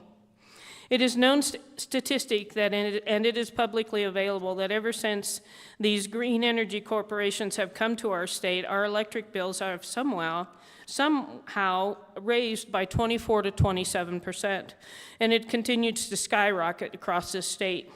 We don't need any of it. Our state already exports 80% of our energy and lives on around 20%. Probably none of this energy that is generated from this project will even be used in Wyoming. It is intermittent and it is not reliable. So we desecrate thousands of our valuable and critical infrastructure agricultural land without this need. I think this is insanity. Which this opens up to the bordering property owners in their line of fire to possibly the eminent domain aspect with the transmission lines, because for what I understand, there's no purchase agreement for a transmission yet, or for electricity yet. Who do you think will pay for the transmission lines? Oh yeah, it's the consumer again. This board is supposed to be serving the people and providing the safe and quality regulations, but unfortunately the public is in the penalty box footing the bill. You told us in these meetings that we've had prior that this will bring local jobs to the area. We heard today just 12 jobs. Wyoming has a current unemployment rate of 3%. We don't have job problem. And to top it all off, we also see Cheyenne coming up with what we call a man camp of 5,600 people. And that would be larger than 85% of the population of unincorporated cities in our state. That's kind of devastating. And so if they are hiring local people, which is what this project has said, and you guys have said also, why do we have to have a man cap to hire all these extra people? It's kind of not true. In our own existing planning and zoning regs right now, it states Platte County has a deep and rich agricultural history and tradition. The rural areas of Platte County may be open and spacious, but the intensity is used for agriculture. We are an agricultural community, not an industrial. In fact, what you are doing with waivers and variances tells us that Platte County regulations are not ready for prime time at all with the protecting of the Platte County owners. Our regs have not been up to guidance, and we have no fines or anything if they're not followed. This is an industrialization of our farm communities. Our farms have had enough to fight for, and we got to remember, no farms, no food. Remember, we have a fertilizer challenge right now. We also have fuel challenges, and we have massive water challenges. Many are working their butts off to go make this year, and hopefully they can get through it. They should not have to fight the industrialization from their own planning and zoning board. I have some questions to ask, and I hope that they will be addressed. Is it okay to get this project with zoning from agriculture to industrial pushed through even if you do not have statutes to follow? Is it okay to approve the best energy project with under limit what is required of our state statutes to approve this permit and to zoning from ag to industrial through the variances and the waivers, even though the state has no statutes on BESS?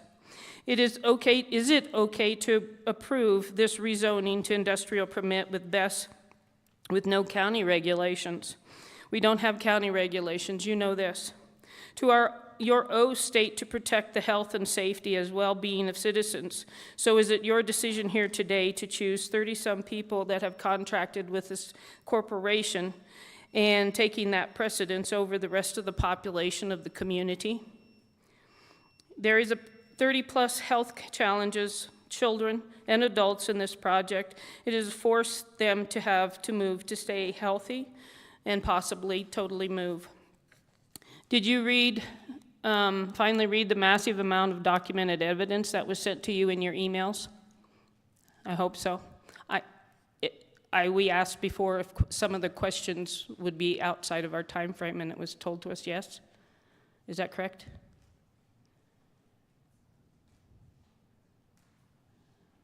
Yes, but you're not asking a direct question. Okay, I will change these to direct questions then. You're still under your 5 minutes. Okay, thank you. Is it okay that we still do not have a final document on how many turbines there are, and even whether the corporation is asking for zoning changes? Is it okay to kill eagles? Is it okay to kill and move the wildlife that's in our area?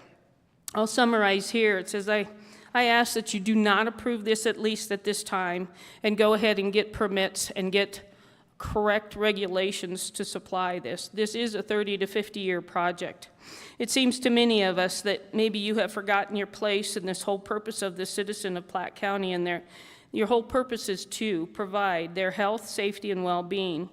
I see nothing in our statutes, oath, or constitution that you should making money for the county over citizens' rights. And I also want to guide you to Article 1, Section 1 of the Wyoming Constitution. The power is inherent of the people, and we people ask that you at least delay this permit, get some regulations in place, and then we can have another stab at it. I ask Stan for questions.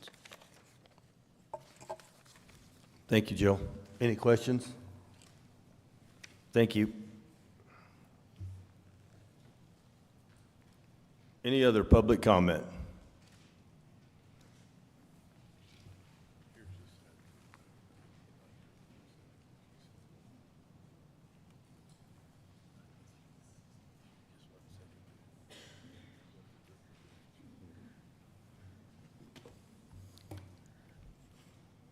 My name is Earl Wright. I live in Chugwater, and I live right next door to where they're proposing to put solar panels. In fact, from what they showed you today, it's on my west side and north side of my property.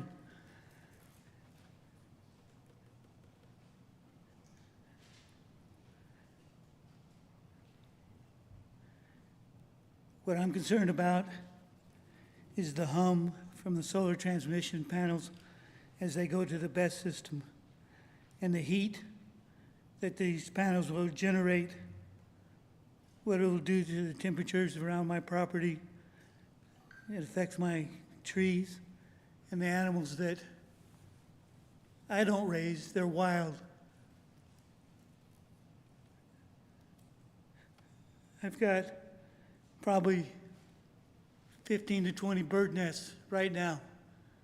The birds come back every year. I'm wondering how that'll affect them and the property around it.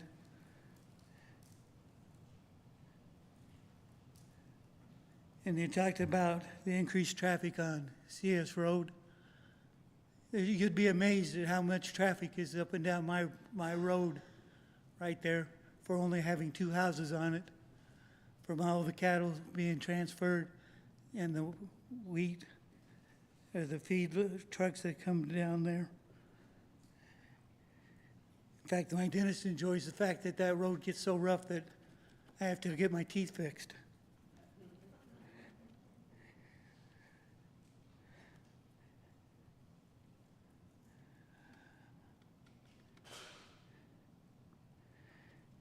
And you're talking about the efficiency of the panels. They usually only 22%. We have a little business that we do. If I was only 22% efficient in it, I'd be out of business. We've only been in business about 25 years, so I think we're doing a little better than that. And I'm worried about the response time that might happen if that BESS system decides to catch on fire. And I'd be directly downwind from the smoke from those lithium batteries burning. And I've got Parkinson's already. I just can't imagine what it might do to me if I have to inhale some of that smoke before the fire department can get there.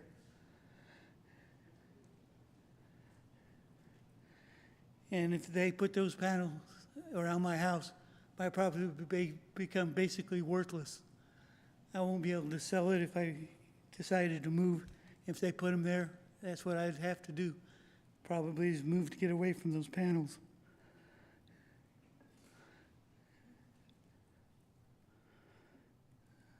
And if we need increased production of power, they could add more units to the Laramie River project there here in Wheatland. And it would probably employ more than 12 people over the lifetime of it. And one of the reasons I chose to move there about 20 years ago was the fact that it was quiet and peaceful.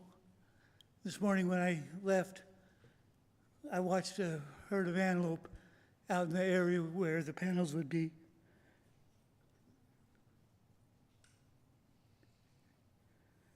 I would miss the quiet that I can enjoy when I go outside and listen to the birds. And I've got a Swanson hawk family that keeps coming back every year. I'm just wondering what that might happen to them. I thank you for your time and the work that you put in. If you have any questions, I'll be glad to answer. Thank you, Earl. Any questions for Earl? Thank you.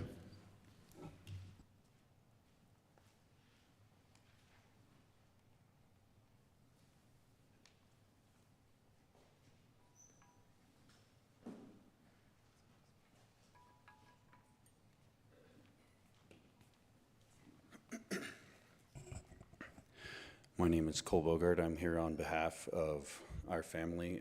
My mom and dad, Henry and Rachel, can't be here today.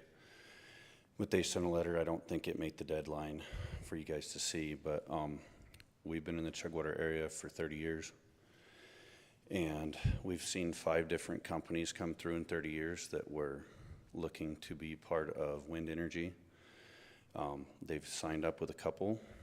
And then as we watched, we understood that transmission and there was a lot of hurdles to be met, and we didn't see viable use of the leases that were signed. So for probably 10 years before the NextEra lease that they hold now, we weren't signed up with anybody because we were waiting to see an opportunity that actually looked like it might go somewhere. As we heard already about NextEra being a top-notch company, when we researched after we were approached, and that's to be said too, there's not been any force to sign these leases or anything that it's all voluntary from everyone that I know. We researched the company. We decided that it looked like they had a pretty good ability to make the project happen, so my family signed up. That to be said, we've heard about Chugwater dying and the rest of it, and you can look at the population change in the past 20 years that Chugwater has lost over 30 people.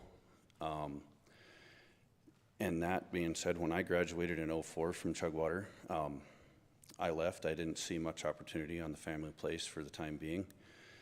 So I have been in the oil fields. I have been in construction industry. I was gone for about 10 years. Decided to come home because I wanted to go back to what I knew.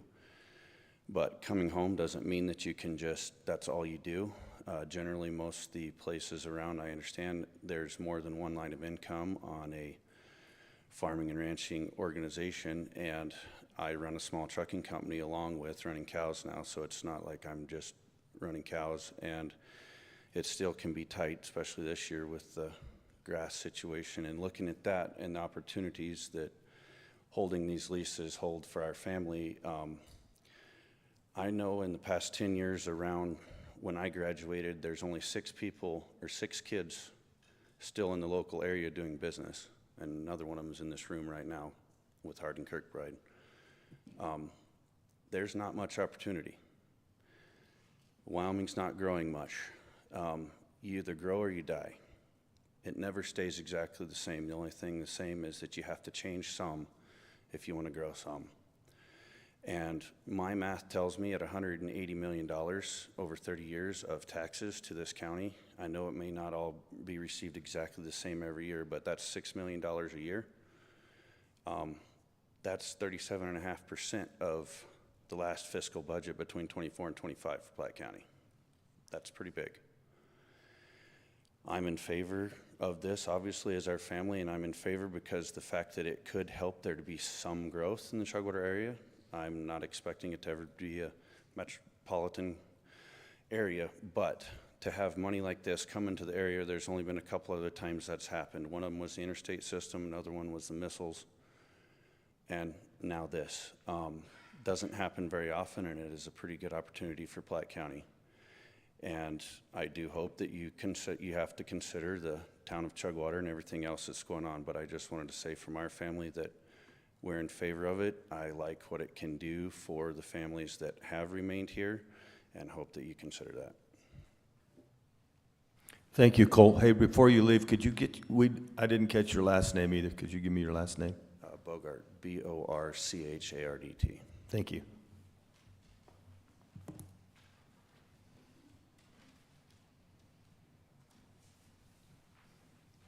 Any other public comment?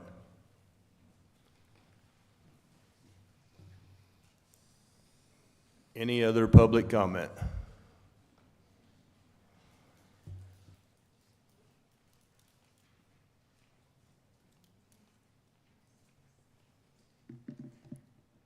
Is it still morning? Good afternoon, almost, yes. My name is Tresha Cancino. I am a resident of Platte County. I don't have a business here, but I run a business here. I am here today as the resident.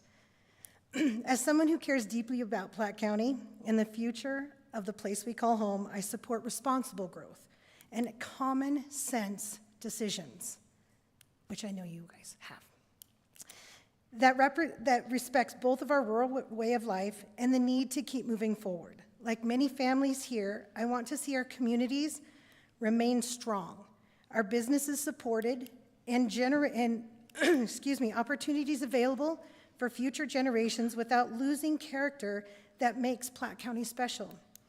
Over the past several years, I've heard from quite a few younger residents and families who want to stay here, which is really great, build careers here, raise their children here, and continue being part of the community.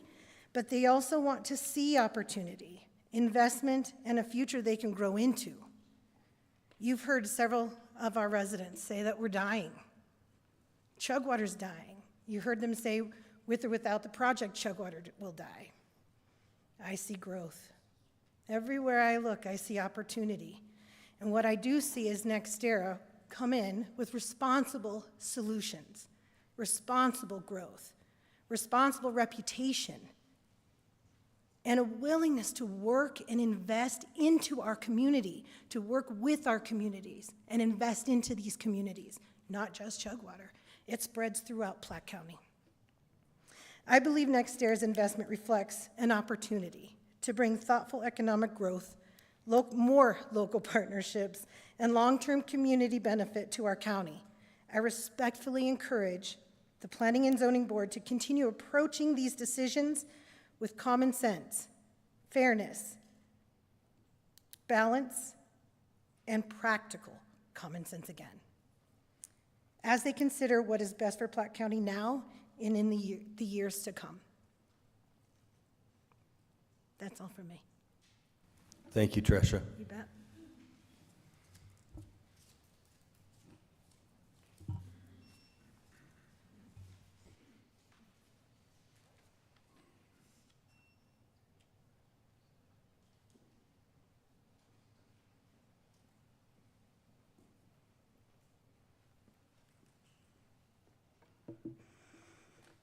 My name is JC Bowling. I'm a resident of Wheatland. As a young resident who plans to be a part of the next generation carrying this county into the future, I believe we need to think about long-term opportunity and sustainability for our community. Projects like this bring jobs, tax revenue, and economic growth that can help support our schools, infrastructure, and local businesses and future generations. I love Platte County, and I want to see it continue to grow instead of being left behind. This project represents investment in our county and hope for younger generations who want to stay, work, and build a life here. For those reasons, I respectfully ask that you approve this project. Thank you for your time. Thank you.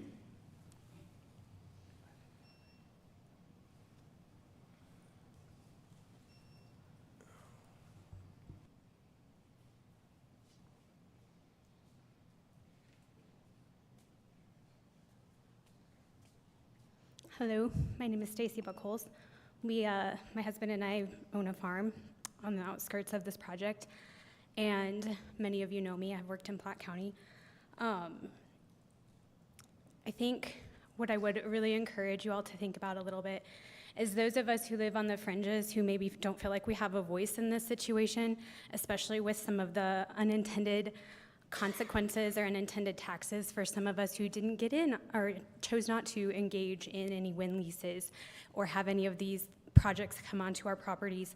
Things like increases in homeowners insurance and fire risks and catastrophic loss to some of our farms and ranches. And I know there have been many mitigation plans, and I believe NextEra is doing their due diligence and all of that.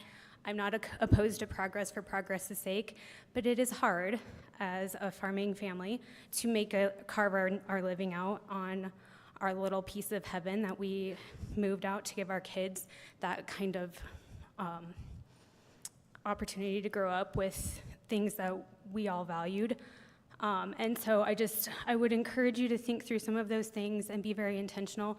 If you wouldn't want it for your family and wouldn't want to think about how it might affect some of us who live on those fringe areas. We like progress for progress' sake. We want to see Platte County succeed. Our kids go to school here.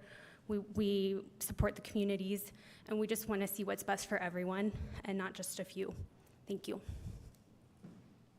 Thank you, Stacy.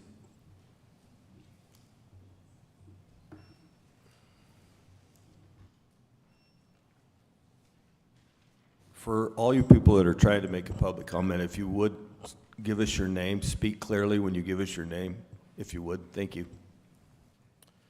I'll try to speak clearly. I don't know if I can or not, but is Paul Norfleet. We recently moved to the Chugwater area a couple of years ago, trying to farm and raise livestock. The farming has been a challenge, none to say. It's kind of disappointing whenever you spray material on a field, fertilize it, and spend the time cutting it up and planting a crop and watching that dirt blow across the fence to the neighbors. And then the only crop that's left on it is tumbleweeds that get stuck in the fence and blow it over. And then the cows get out, the neighbors call. So it's been kind of a challenge in that regard.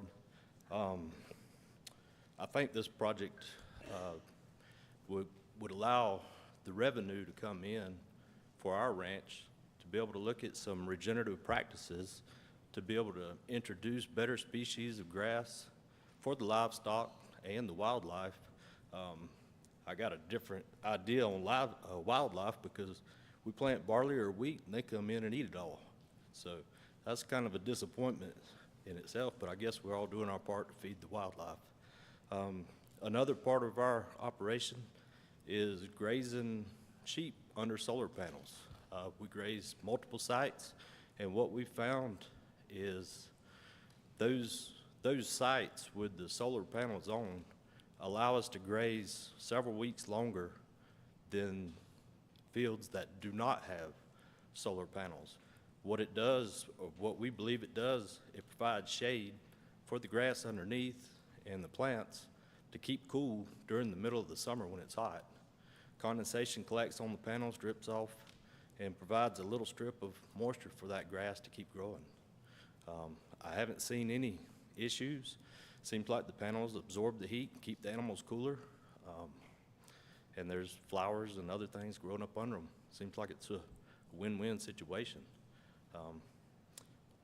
But far as me and my family, we're in full support, and we think the economic benefits for Chugwater in the area would be great. Thanks. Thank you, Paul.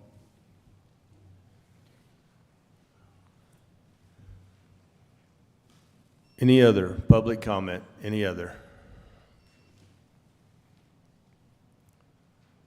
I'll ask one more time. Any other public comment?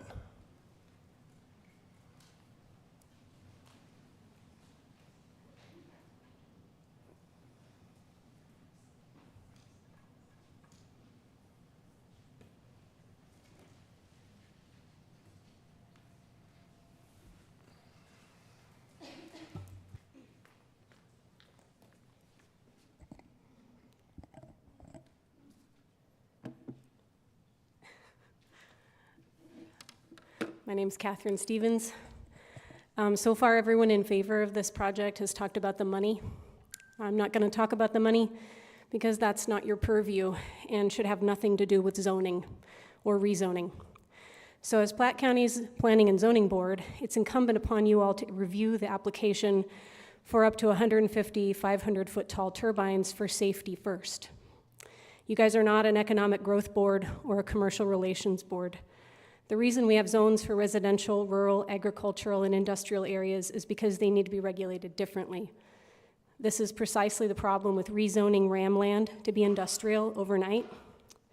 This is the problem with permitting agricultural land to be specially used for industry while still being surrounded by homes.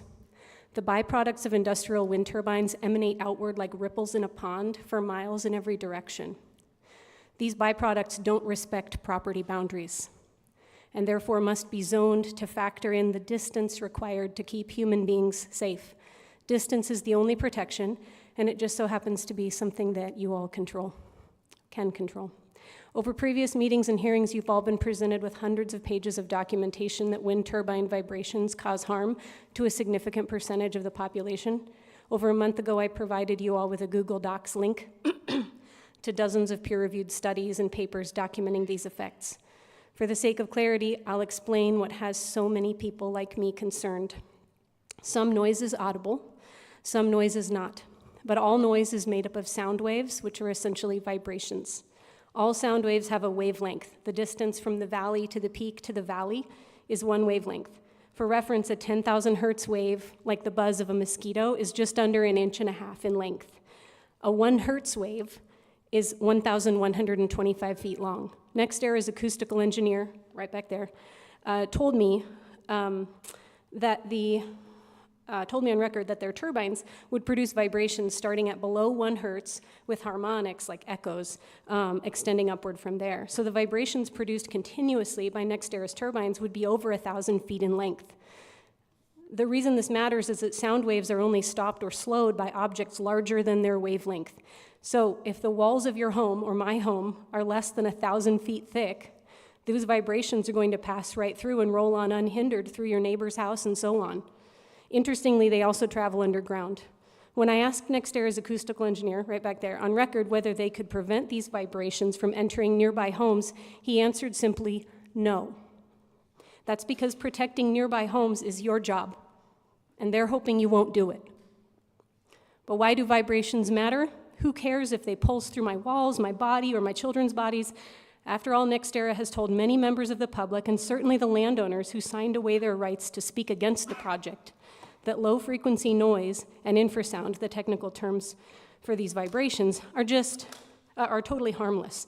Someone even managed to convince some of you that the vibrations themselves are just voodoo. In other words, nothing to see here, folks. Let the big company with lots of money to gain decide what's safe for you and your children. If anyone runs their family like that, they should be ashamed of themselves. In fact, I would bet that if a company says that, it makes most of us more suspicious, and so it should. The reason all this matters is that sound waves are physical forces that interact according to predictable laws of physics with the physical matter around them. This isn't rocket science, it's middle school science. Our bodies are highly sensitive to vibrations, some more than others. Our inner ears, our brains, our cardiovascular systems, our organs, right down to our individual cells. When our bodies are vibrated, they respond in physical ways. If you're very old or very young, immunocompromised, have neurological or mental health issues, have cardiac problems, blood pressure issues, or on the autism spectrum, just to name a few, your body's response to these vibrations is much more likely to be dangerous to your health. For someone with vertigo or motion sickness, the inner ear responds to wind turbine vibrations by sending signals to your brain that your environment is in motion, leading to nausea, dizziness, and headaches. For someone prone to migraines, you've got one more trigger, and this one can reach you in your home at any hour and for hours on end. Congratulations, your neighbor's making a little money, NextEra is making a bunch of money, and your daily life is permanently altered, unless you abandon your home, which many people do. If you have a child with attention issues, that'll be constant difficulty focusing on tasks, worsening behavioral problems, and unexplained aggression. After all, their growing brains are now being vibrated at all hours of the day and night. And for everybody else, the most common physical response of the body to wind turbine vibration is just plain old insomnia. But we don't need sleep, right? After all, there's money to be made by other people.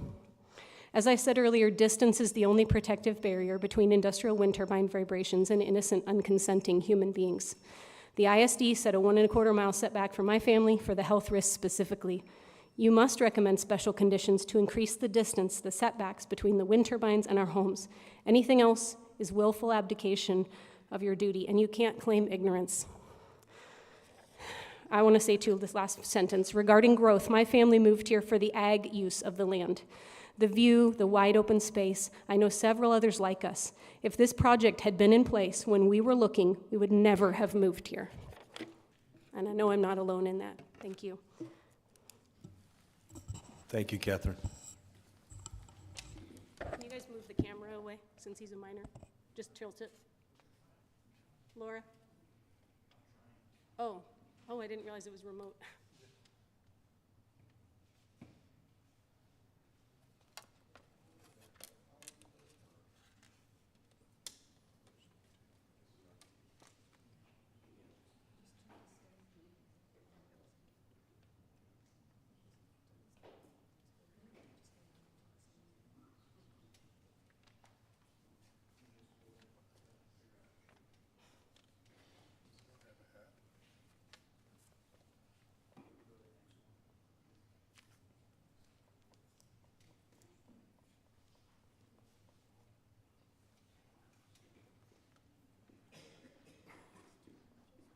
Just put a piece of paper in front of it, maybe? Yeah.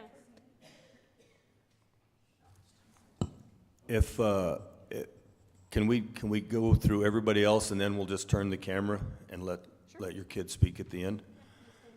How many other people wish to public comment, just so we kind of have an idea?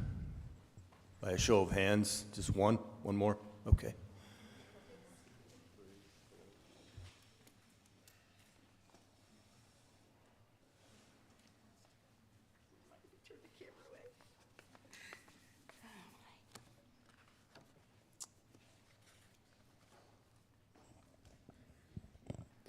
Hello, my name's Letitia Lane. Could you give us your name again? Letitia Lane.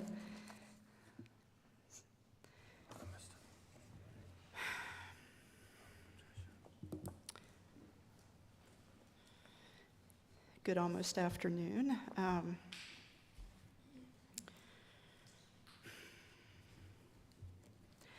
I moved here with my family, my husband and my kids, a couple years ago. And I was struck when I moved here and kind of going around, going to the shops, figuring things out, setting up bill payments and meeting people around town. I was struck by how many people have moved here that aren't from here. So many shop owners and various people. I'd ask them how long they've been here. 2 years, 5 years. So there's a lot of people moving here. And just going to the different craft things and all this kind of thing, seeing how many creative and awesome business people there are here.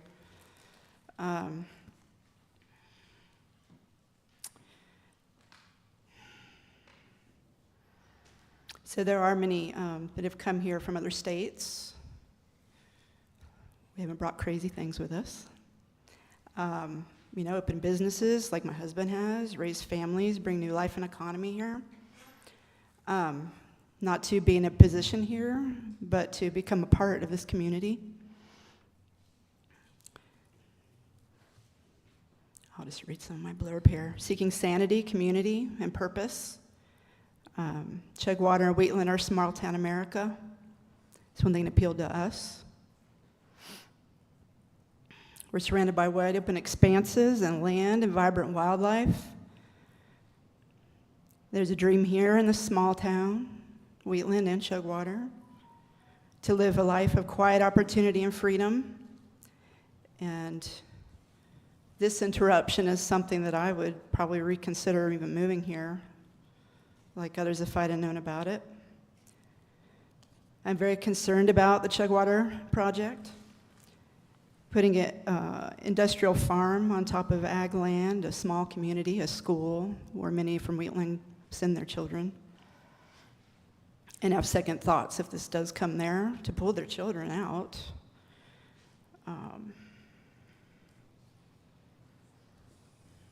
Setting this over a small agricultural town is strange to me when there's so many other places courting that have more room, more interest, more infrastructure, certainly more water and things like that. Making this an industrial hub with landmines, wind turbines that are intermittent, blades that shed fiberglass, kill bats and birds, solar panels that raise temperatures, incur damage from hail, block wildlife corridors, and best that it's an extreme fire hazard from explosions that have happened inside active lithium battery storage containers. When turbines or lithium-ion batteries catch fire, they have to burn out on their own. You sit and watch and hope you don't have the fires go across our land. Progress was mentioned several times. I'm not against progress, I'm really not. But I don't think this is progress, a positive progress on the whole. There's a lot of money that gets thrown around. And even quite a bit that was given to an arm of Game and Fish that is supposed to oversee them. I think that's interesting. We were told in planning and zoning meetings that if a non-participant family experienced problems like fiberglass shed on their land, damage to wells, it's their own problem. Residents want protections. They should move into town. That's still, I can't believe that was said, but they're not fully in town yet. They're in Florida, but they have a lot of protections given to them.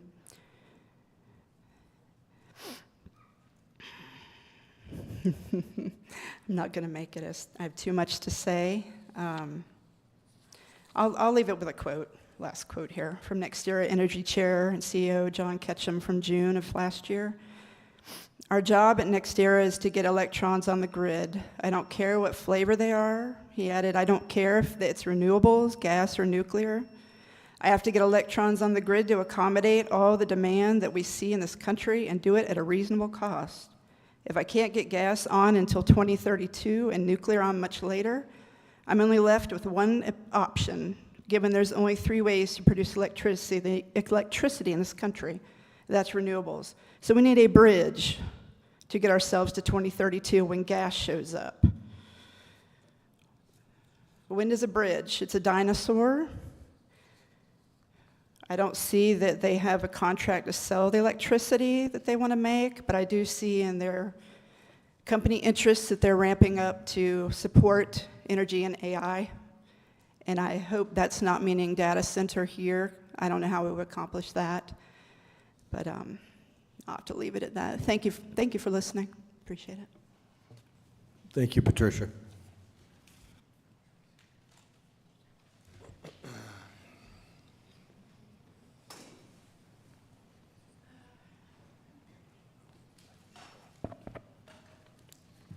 I guess that's on. Dennis Baker, Chugwater, 4th generation farmer. My great-grandfather actually was a pioneer just west of Wheatland on a farm out there. So I'm going to talk about BESS. I wonder if you folks understand the scale of this solar panel footprint, the site preparation methods, and the density of the battery energy storage system.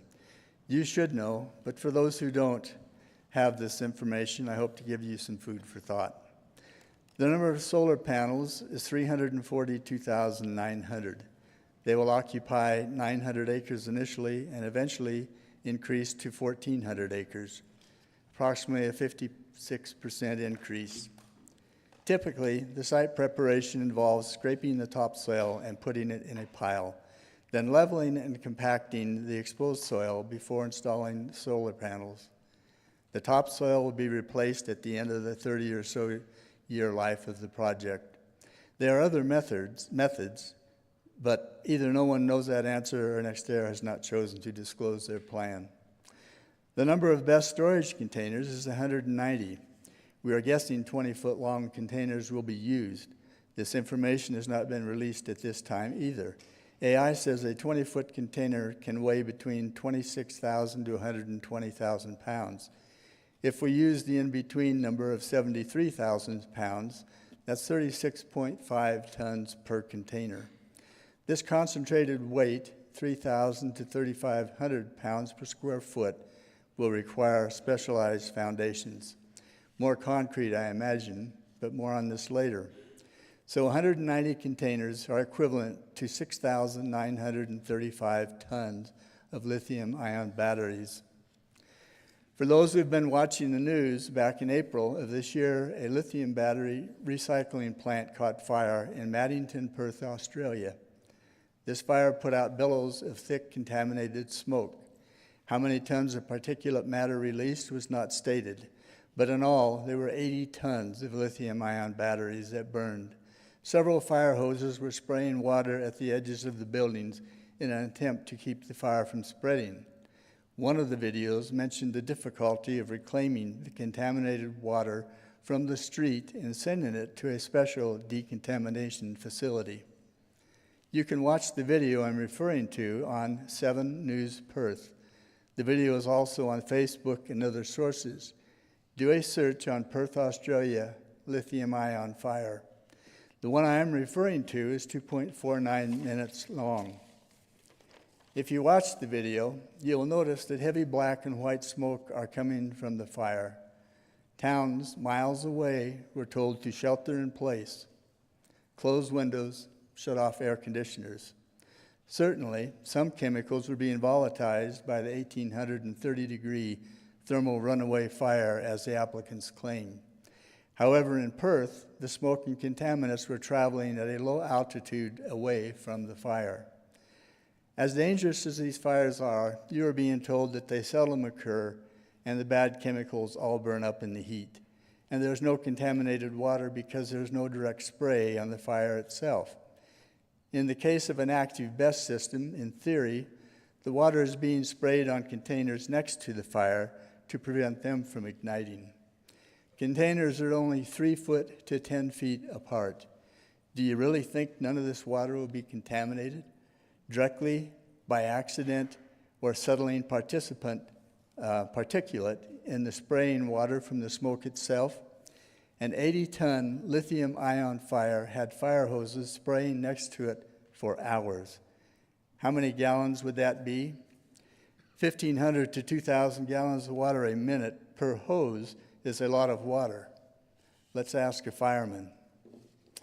However, we are comparing 80 tons of lithium-ion batteries to 6,935 tons of batteries at the Chugwater site. Less than 3 of the 190 containers are equivalent to the 80-ton fire in Perth. Most likely, not all of the containers will ignite, or at least not until the firemen run out of water. The Industrial Siting Division, in their infinite wisdom, decided that rather than requiring secondary containment for the water and contaminants, as was requested by Dr. Miller in his presentation to the meeting in Chugwater, the ISC decided we should let the applicant decide for themselves if it's necessary to have secondary containment. We know what that implies. Does anyone think we're going to have secondary containment? Me neither. Does anybody want thousands of gallons or tens of thousands of gallons of water drained onto the bare dirt 100 feet above their drinking water? The battery containers should also be sited on a concrete foundation of some sort, and adding concrete for the secondary containment only makes sense to a dumb farmer like me. Don't worry, folks, you fit that description too. That's why you need not listen to the people you are here to protect, but instead to the company judiciously handing out all the money and giving you visions of relief from maintaining a tight budget for the county. My point? You have the authority to require secondary containment or suggest the project be put on hold until further study is completed. Thank you. Thank you, Dennis.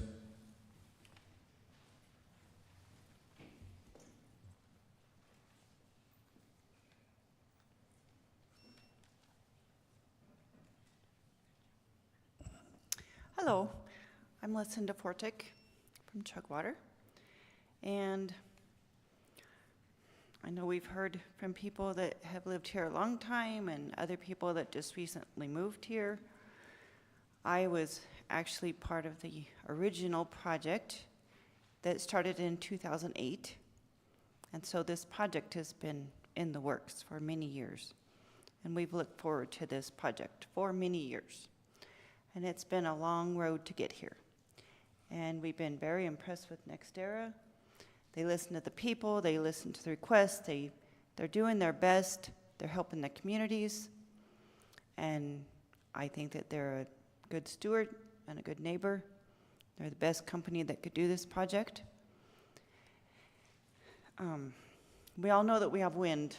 We have lots and lots of wind and very strong heat, sun. Those are definitely in our favor. And this project will also help many of the towns, the fire departments, the ambulance, the hospitals, the schools, the infrastructure. It's gonna benefit now and for many years in the future. We've had a family farm since 1937, and we're worried about the future generations and holding on to the farm, paying all the bills. And every year it gets harder and harder. And this project will help bring growth, jobs, and opportunities for not only the businesses, but the towns and the communities. So our next generation can stay here, and the next generation, and the next generation. And our family farms can continue. And yes, the view will change. It's going to be a big change. But my grandma used to say, the only thing that changes, no, she said, the only thing that stays the same in life is that everything changes. Without change, there's no growth. Without growth, there's death. And I feel like that this project is a very well thought out project, and I encourage everyone to please vote for this project to continue. Thank you. Thank you. Could you state your name one more time? We all missed it up here. Sorry. Lucinda Fortick. Thank you. You're welcome.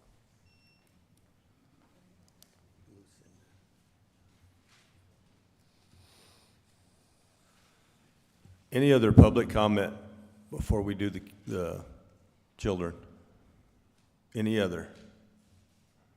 Okay. I think you're on. Lucinda, did you want to say something? Now's the time.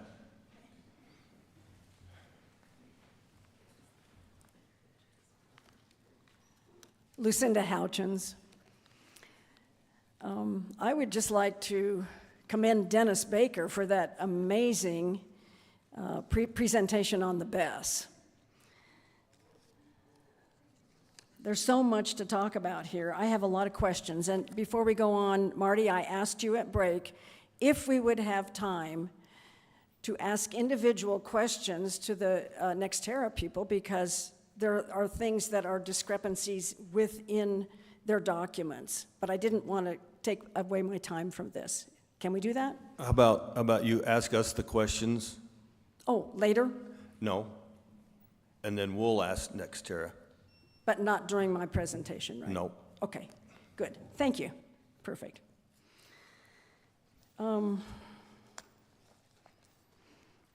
The BESS, to me, is likely the riskiest part of this whole entire Chugwater Energy project. First and foremost, there are no regulations, either statewide or countywide, for these prone to thermal runaway systems. We know it. Promises made, but promises not kept.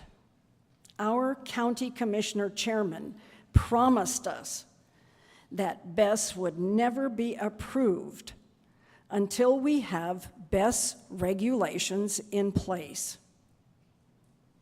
But here we are, discussing a way for BESS to be approved without regulations in place, cobbling together a permit application using the generic Chapter 7, Class 4, applicable to industrial classification guidelines seems inadequate at best. Like Dennis, I am very much concerned about the water. You have the opportunity to put that condition for that secondary containment on there. I think that is critical, especially when we all know right now we might be in years and years of critical drought conditions. So water is precious. It's our most precious resource in Platte County. Did you know that the dotted blue line on, let me see, attachment 9, it's part of attachment 9 in their BESS application. Within that 1 mile, there are 4 permitted wells, and just on the edge of 1 mile, there's another one. There are 3 habitable structures within the mile and just 1 outside of a mile. So we're talking wells and people right next to that BESS. Okay? Not to mention downwind of a thermal runaway. There is real and present danger of contamination of the groundwater if the applicant is not made to create and use some sort of catch or containment system under those 16 acres of the BESS facility. The applicant states that a geotechnical investigation was done and that the shallow groundwater, 34 to 39 feet below BESS, by the way, is not anticipated to present concerns for planned excavations. Well, maybe not for excavations, but what about any toxic runoff, which could occur during a normal thermal runaway? We've all seen how water is used during thermal runaway. It's not to fight the blaze. It's to cool down the nearby containers. I urge you to think about creating a special condition on this. So I will go on.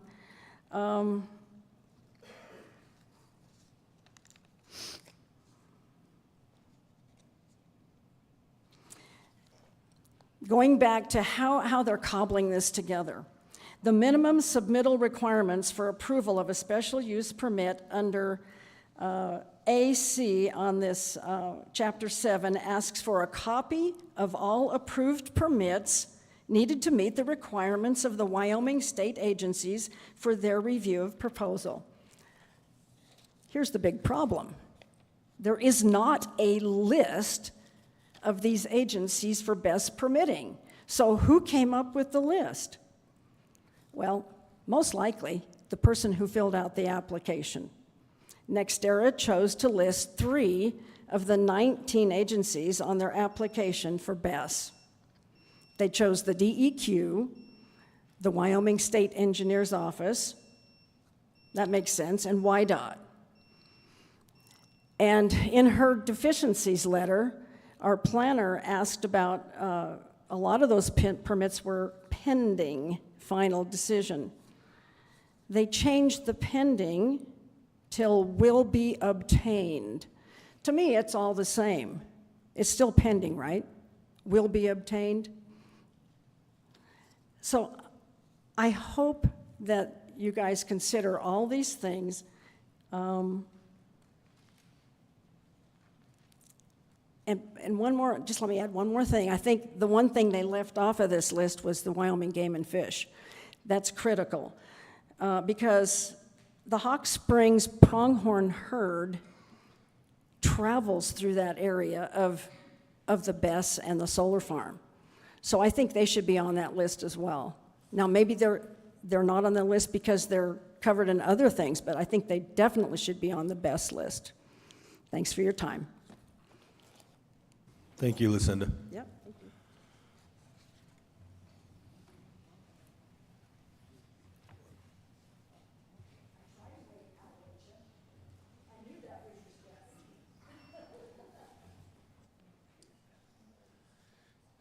My name is Jim Lerwick, and I wasn't going to speak today, but I hardly ever speak before the children, but I appreciate your rules. But these two old fellows behind me, I appreciate what they both said. And Mr. Moxley was in full support for the reasons he gave. Mr. Baker is a friend of mine, and I totally respect his mind and his research. And I would hope that as this project is fully considered and hopefully approved, that the feelings and the emotion in the community will heal as it did over the Laramie River Power Station. I've told you before that we came to Platte County from our other operations in joining counties 30 years ago. The Bogarts came up to operate for us there and watch the cattle, and then they made purchases of the properties that were next door. Because of the expansion and the economies of scale, both operations have been marginally viable. We're glad that they could raise their children here, and we feel like there's the opportunity for others to come because of the viable economics of the community. The property that we farm, that we ranch now, we're planting everything back to grass because we feel like the competitive edge of raising wheat in Chugwater left when 2 generations of people left. And that's when the CRP covered this country. We don't intend to farm any of it, but we believe that the wind works very well with our cattle operations, and we see it as a great opportunity to enhance not only the cattle operations, but the opportunity for a next generation to abide in Chugwater, send their kids to this vibrant little school, which wasn't vibrant. And we appreciate very much the effort of the community to make that option because of those that came from other places with new ideas that have brought opportunity for the local folks. And we want to be part of that energy that makes things better.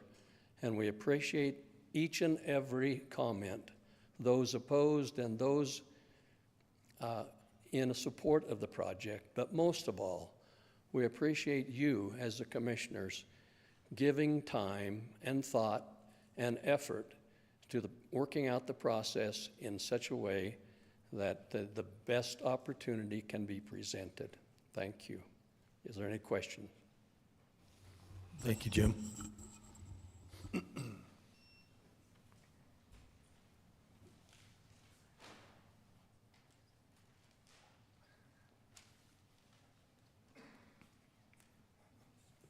Morton Tillman, Wheatland. I'd like to address the tower heights. When the blade is straight up, it's over 700 feet. Wyoming grass requires sunshine. You throw up solar panels and graze that off with lambs, you end up with nothing but a tarmac.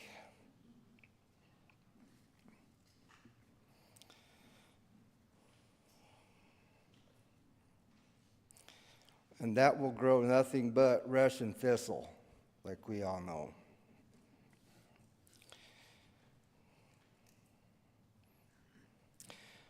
The other comment that I heard was if you don't grow, you die. This is true in cancer cells. Thank you for your time. Thanks, Mort. Anyone else? Okay, now we'll try this group.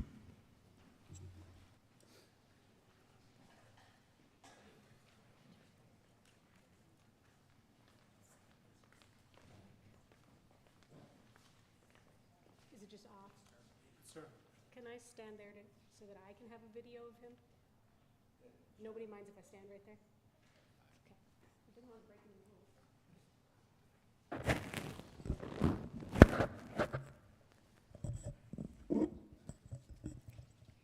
Dear Planning and Zoning, my name is Benny. I hope you don't rezone the land by my house. I would love it if you would reconsider wind, solar, BESS, and BESS. I also have a bad health condition that would be affected by wind farms. Thank you. Hello, my name is Junie, and as a citizen of Platte County, I feel that it is my duty to speak out against this wind, solar, and battery energy storage system, or BESS, project. When I first heard about this project, I knew very little about the health effects, view shed effects, shadow flickers, etc. Now, thankfully, I know far more. I have even seen some of the documented research myself. They show that human health, in fact, can be harmed by the infrasound that vibrates off these turbines. I also have some qualms with solar. I imagine there is a hailstorm, which would undoubtedly happen. How would they be protected, or the chemical runoff during rainstorms? I think that these need to be considered for their hazards to the groundwater. These battery energy storage systems in the middle of a prairie could easily catch fire. A fire out where I live could cause massive devastation to farmers and ranchers who live in that area, not to mention the damage it would do to people's homes. All of these, wind, solar, and BESS, would affect people's health, well-being, and homes, and it is your job to protect us from this. Please do not approve this rezoning. There has been a lot of talk about the future generations. I and my siblings are the future generations, and we don't want this. Thank you.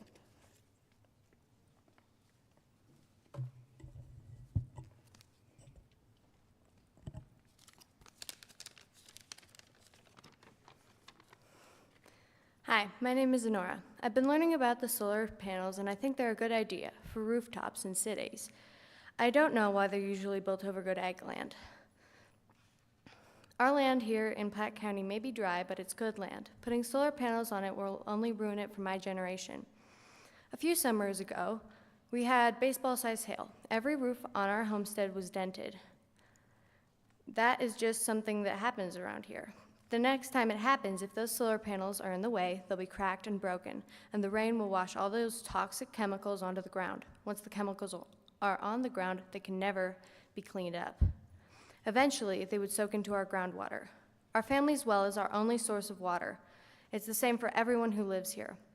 Our water is really clean and refreshing. We use it for ourselves, our animals, and our garden. Maybe you should come and drink some of our water after the chemicals from the solar panels are in our water and poisoning it with chemicals. Who will pay for the families who live up here to move where the water is cleaner? How can we live without clean water? The solar panels won't last 30 years. They probably won't even last 5 years. You will ruin the land for me and my siblings and for my children someday. Also, that NextEra can get money from the government, and so that all of you can say that you tried to boost our economy. I'm still learning about economics, but I'm pretty sure that the economy doesn't work for long once all the people start leaving Platte County. Do not rezone good ag land to industrial.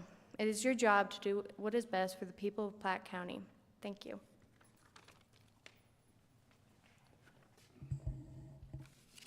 Hello, members of the board. My name is Milo. I'm here to demand a 12-month moratorium on any BESS units in Platte County.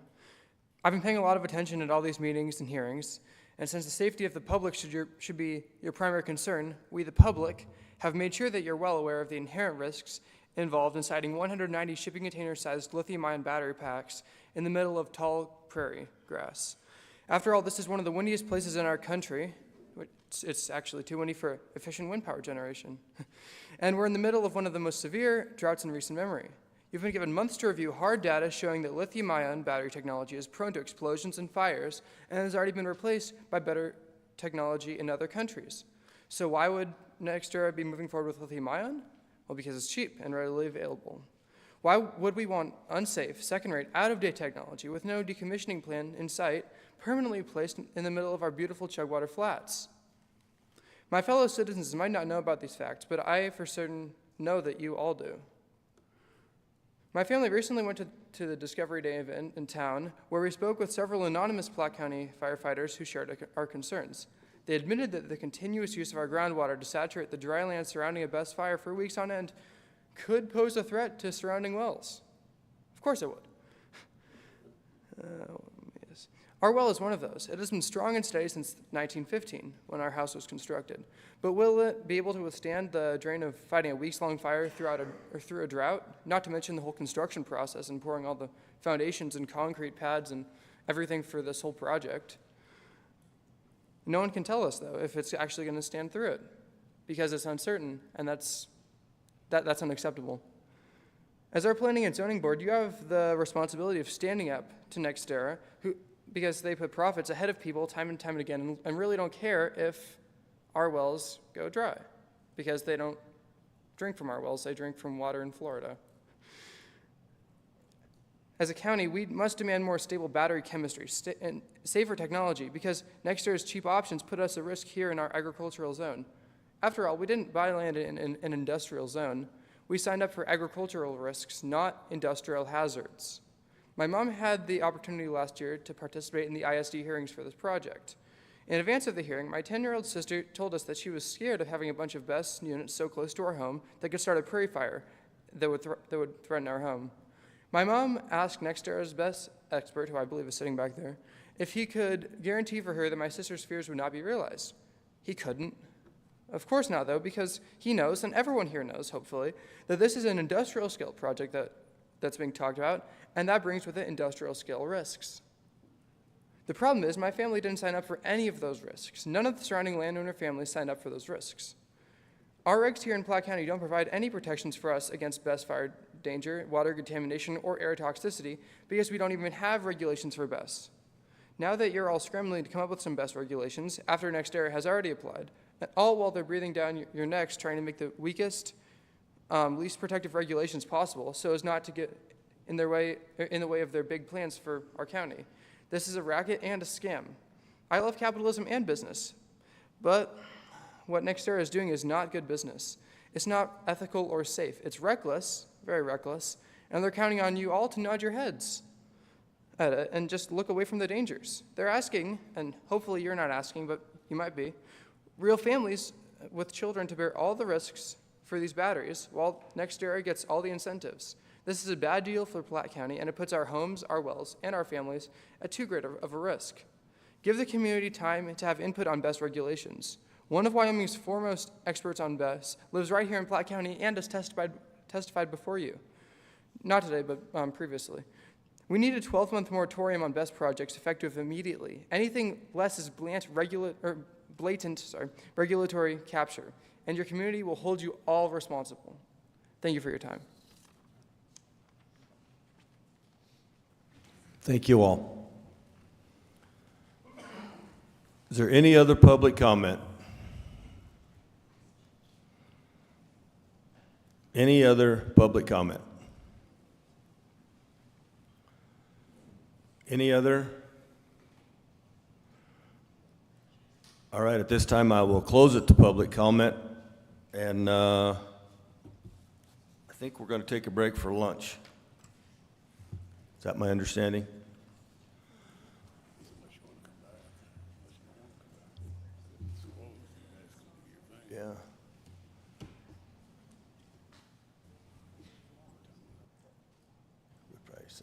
since on the agenda.